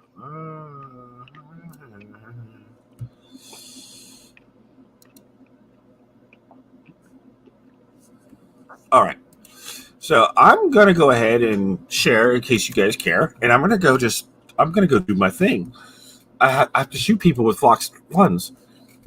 Oh, and Fox 3s get here, the game is going to change because I keep forgetting I have to fight with maintaining a radar lock, and I can't fly fully defensive. Why are you showing the backstage screen? Backstage screen? Okay, never mind. This is what you're sharing. Really? Okay, hold on. Yes. Okay, share screen, I guess. What, window or Chrome tab? No, window? In video G4. What does that show? That's showing. I see a blank screen. What about now? Blank screen. Okay, you're the screen. Hello, darkness, my old friend. just send me the link. Just send me the link. I'm not live streaming right now. I'm just like, okay. He's just playing. But, he's just playing. I'm just playing. I'm not going to stream until we're done with this stream, and I'll stream a little bit of high tier while Common is getting his setup ready. But I was like, in case you people want to know the insanity I'm doing right now, here it is. I'll figure this out. Popcorn? I am going to go ahead and put your Twitch channel in the chat. This way, if anybody wants to follow you on Twitch, they can do so. And I'll do the same for you, Common. I'm gonna figure this out. Now that I have my Xbox out, and once I get my stuff going, I am gonna be stream. Dear Lord, have mercy, these hiccups. Okay, what do you got? Okay, what about now? Right. Hold on. Oh, wait. Nothing right now because I'm grabbing everybody's links. All right, tell me if this work. Did this work? I will in just a second. I will in just a second. Okay. I'm not looking at that screen right now. Does anyone see a sexy Phantom? Nobody sees a sexy Phantom right now because I'm not showing it now.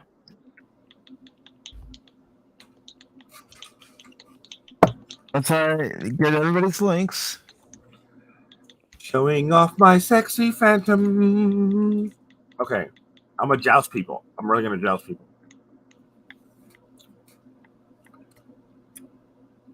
Oh, hello. Team is over there. This is TKO's ice cream delivery service. I'm about to be foxing some 1s and some 2s.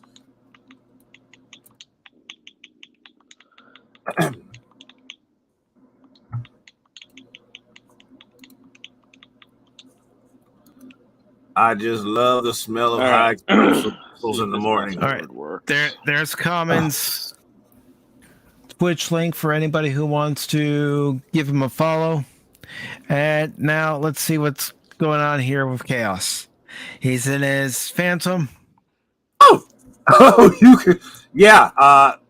There's all kinds of problems over there. No problem. Just make sure you don't lose part of your wing. You know, a flap, a gear. Okay. No. Oh, come on. Fox 1. Put offensive. Oh, he fired. Crap. Crank. Just so you all know. Crank. Oh, no. Yep. I was just about to say it. It happened. It was a Fox 1. I can't. If I break the lock, the missile will stop. This is why I can't wait for Fox 3s. I could fire my missile and then go completely defensive. I'm like, I gotta keep my nose pointed kind of at him. F-14. Bravo! You were flying that Phantom like a panther. Yes. I hate you. I hate your face right now. I hate you right now. Yeah. Oh, don't worry, folks. Chaos has a tormentor on Twitch named Trix. Give me Trix, and he always has the impeccable timing when Chaos is streaming to show up and clip certain quote-unquote accidents. He's always there. Things are going wrong. Okay. All right, I got a plan. I need to get faster because the AIM-7F is not as fast as the AIM-7E2. So I need to be at Mach. At least Mach 1 point stupid when I'm firing it off. Oh, you know. Or I will exchange missiles because I can't go defensive without breaking the lock. Here we go. What is that? That's new. Oh. Okay. La la la. Yeah. Oh, I shouldn't do this. I'm gonna crack. Nope. Okay. Oh, nope. We're good. No one saw anything. Placing bets. What? Soon before he crashes. I'm not going to crash. I'm going to survive this with 3 kills. I'm gonna get 3 kills. I'm getting 3 kills this match. Okay. Here we go. AIM-7Fs. Pulse operator engaged. And all right, let's go to space. To space. Oh man, the graphics. Oh, the graphics. I love the midway. Okay. I'm kidding. You know that. I know. Hey, Sky, where's the sky? Sky, You're up in the atmosphere. You're up in the clouds. I'm like, oh. Holy crap, I'm about to stall out. Nope. Nose down, nose. Oh, nope. We're stalling. Yep, stalling's happening. No one thought of this. Lose that flap. No, I need to engage my flaps. Okay. Oh, there we go. Control established. Alrighty. Common. Soon we shall engage in glorious battle. Hello, guys. I'm using my teammates as bait. I'm a dick. So, see, they're all here. So when people come in and attack them from the sides, I will launch missiles at them because they're bait. Okay, that's the plan. Let's see how it works. Let's just see how the plan works. There we go. I can see. Okay. Hello there. I am Obi-Wan I was Kenobi. literally just about to say that. Suck. Yes, I am Obi-Wan Kenobi. Jedi Knight. I will show you how to use the Force. Okay, lock. Nope. My radar. Oh, why would you pick him? Why, radar? Radar. I was You gonna okay? say just lock onto him in Fox 2. That's the way of using the Force. Oh no. That guy's a threat. No. Fine. Foresight mode. There we go. No. What? Yes, that one. Lock. Okay. And no. Come on, really? Gray lock. No. Come on. Ah, there we go. Double red. Is he on fire? You're a little bit on fire. Oh crap! Yes. And come on, give me gray lock. Oh, that's garbage. This is War Thunder, DJ. Come on. Yep. Lock him. Lock. And come on. Oh, no. Fox won, but no. Okay. All right. Dogfight time. Oh, damn it. Okay. Let's go. Cut throttle. Sidewinders. Let's go. All right. TK, time to do some of that pilot shit. Air brake. Reverse. Roll over the top. Crap. I should not. Oh! I know it! I'm in a phantom. I should be doing this. Oh, that was a sweet reversal, though. Here's the link to War Thunder for anybody who's curious. Oh, no. Okay. I'm coming. I might actually want to play it. This is why I want you guys to get to this level, because I need my wingman. I need my boys. Okay, I'm good. You have a good one, DJ Ronnie G. Thanks for watching, brother. I can't 1v1 an entire team.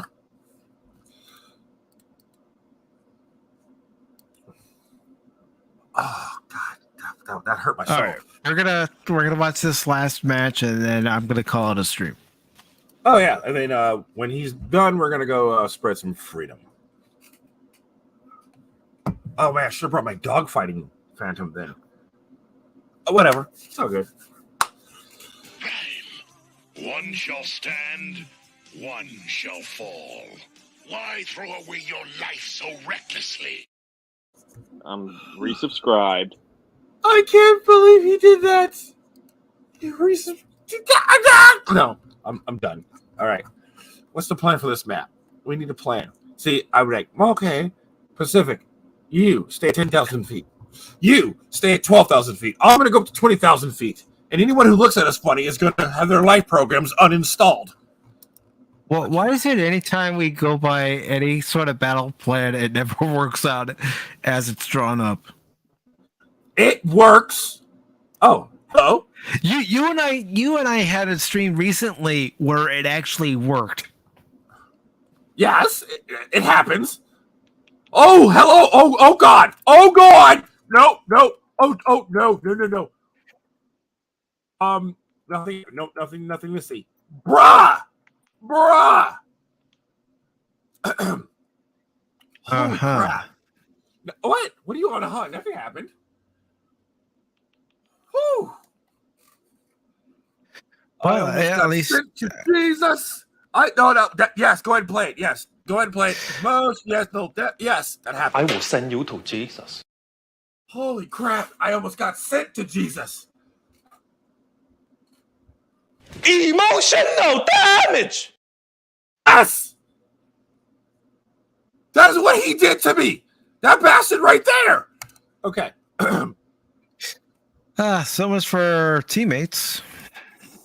All right, now I need to get to mock stupid. All right, here's the plan, guys. I'm gonna get mock stupid. Then I'm gonna climb to space. Mock stupid, climb to space. See what happens. See what happens. Exactly. See, great plan. Wait, what are you planning on doing when you get to space? Seeing what happens. That's that.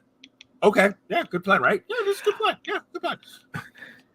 Oh, I just hit Mach 1. And then somebody's gonna come up behind you and say, Hey yo.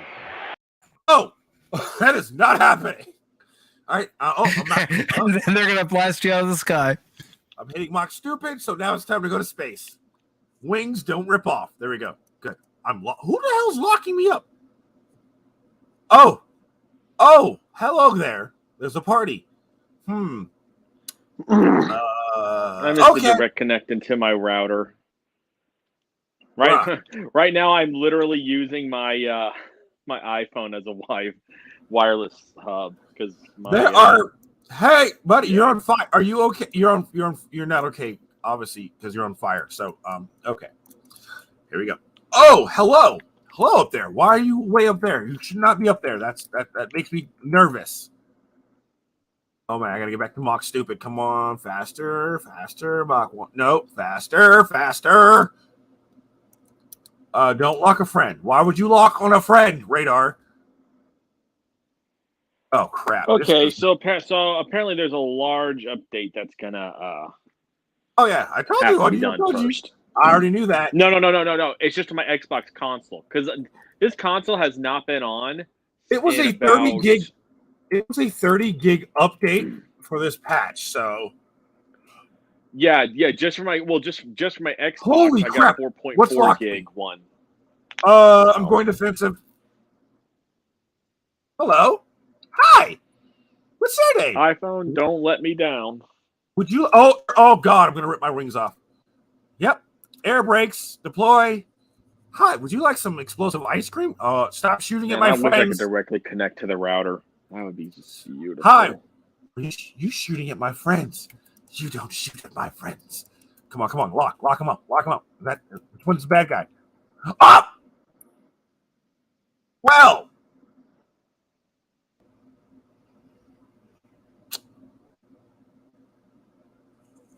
hello, darkness, my old friend. My wing is falling off again. See? I have no backup. And because of the current political situation in a certain area of the world, we can't chat with each other. So no one can say, hey, Chaos. What? Someone's looking at your booty. Really? Okay, I don't even know if my data speeds are fast enough for this because nothing's happening. Like, you can't communicate with your team now because, oh no, we're going to disable the chat because of the war in Hussein. How am I supposed to know if someone's looking at my booty? Know the person? Fly with people you know so they can live chat on where we can't cut off your communications? That's a good idea. I always try to stream with people I know. No, I mean or not stream, but I mean play. Like, have you noticed there's no chat because no one can say, hey. When I'm doing game streams, I stream with you, Common Silver, anyone else that we know. Yeah, but they can't be like, Aaron, on your foot, look at your booty, turn around. In a chat, I can't even say, hey, bruh, behind you. Nope, I can't even do that. They disabled chat. Look at this. Look, chat's unavailable. I'm like, how am I supposed to tell someone that they're about to get their live program uninstalled? Sometimes in life you got to figure out on your own. Why do you think I got to get you guys to at least... Okay, I can put out good content if we're all flying F-86s. That's going to be fun. That's going to be stupid fun. When you guys get the F-86 Sabres, all kinds of dumb shenanigans is going to happen. You can even put out good content streaming by yourself. I mean, my Final Fantasy streams are a proven example. Okay, that's a one... This is a multiplayer game. That's what I'm saying. You can. It's not going to be as good as if I have someone watching my back.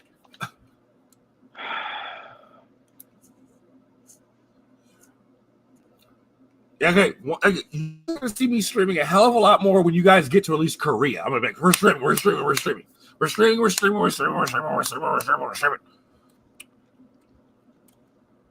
Right now, you just want to see me in an F-86 Sabre is all you want. I want to see both you sexy beasts in an F-86 Sabre.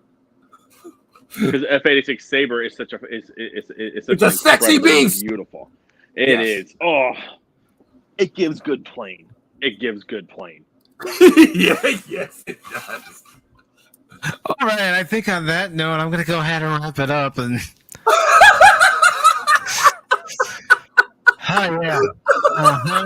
Mike, it's okay. You were thinking it. We just said it. Okay, we know you identify as an F-86 Sabre. Okay, we know that. Okay, we know that that's what you're into. Okay, everything's about sexuality now.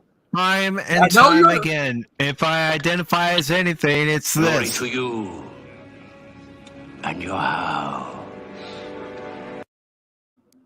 I know you're into very sexy aircraft that can go above Mach 1. I know that.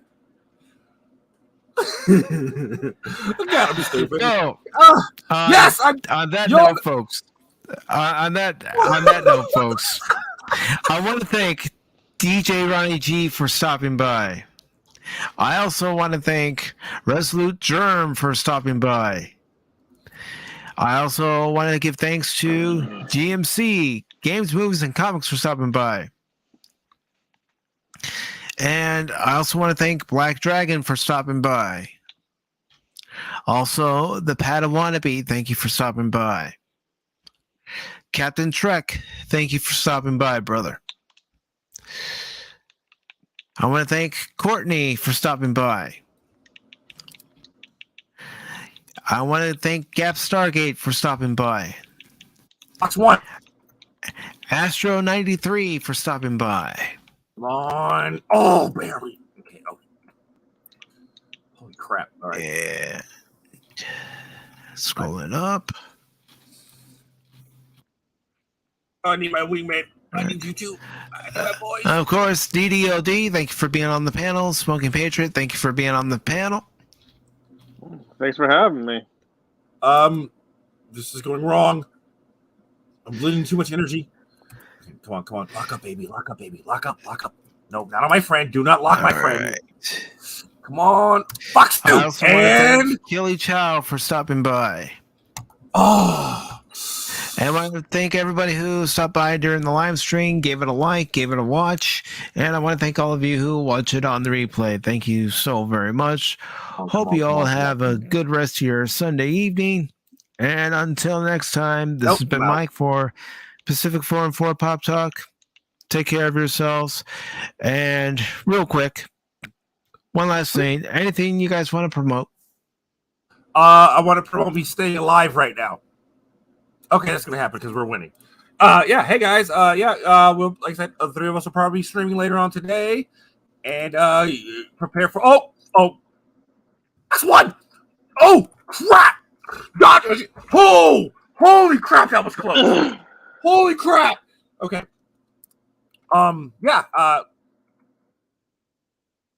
one. Nope. I'm out. God dang, missiles, do your job. See you guys later. Holy crap, heart attack moment, brown pants, change pants moment. That missile. This has been a test of the emergency hypnotoad system. Had this been an actual hypnosis, you would go limp and watch whatever crap comes on next. I'm on You scared the shit out of me, and I'm on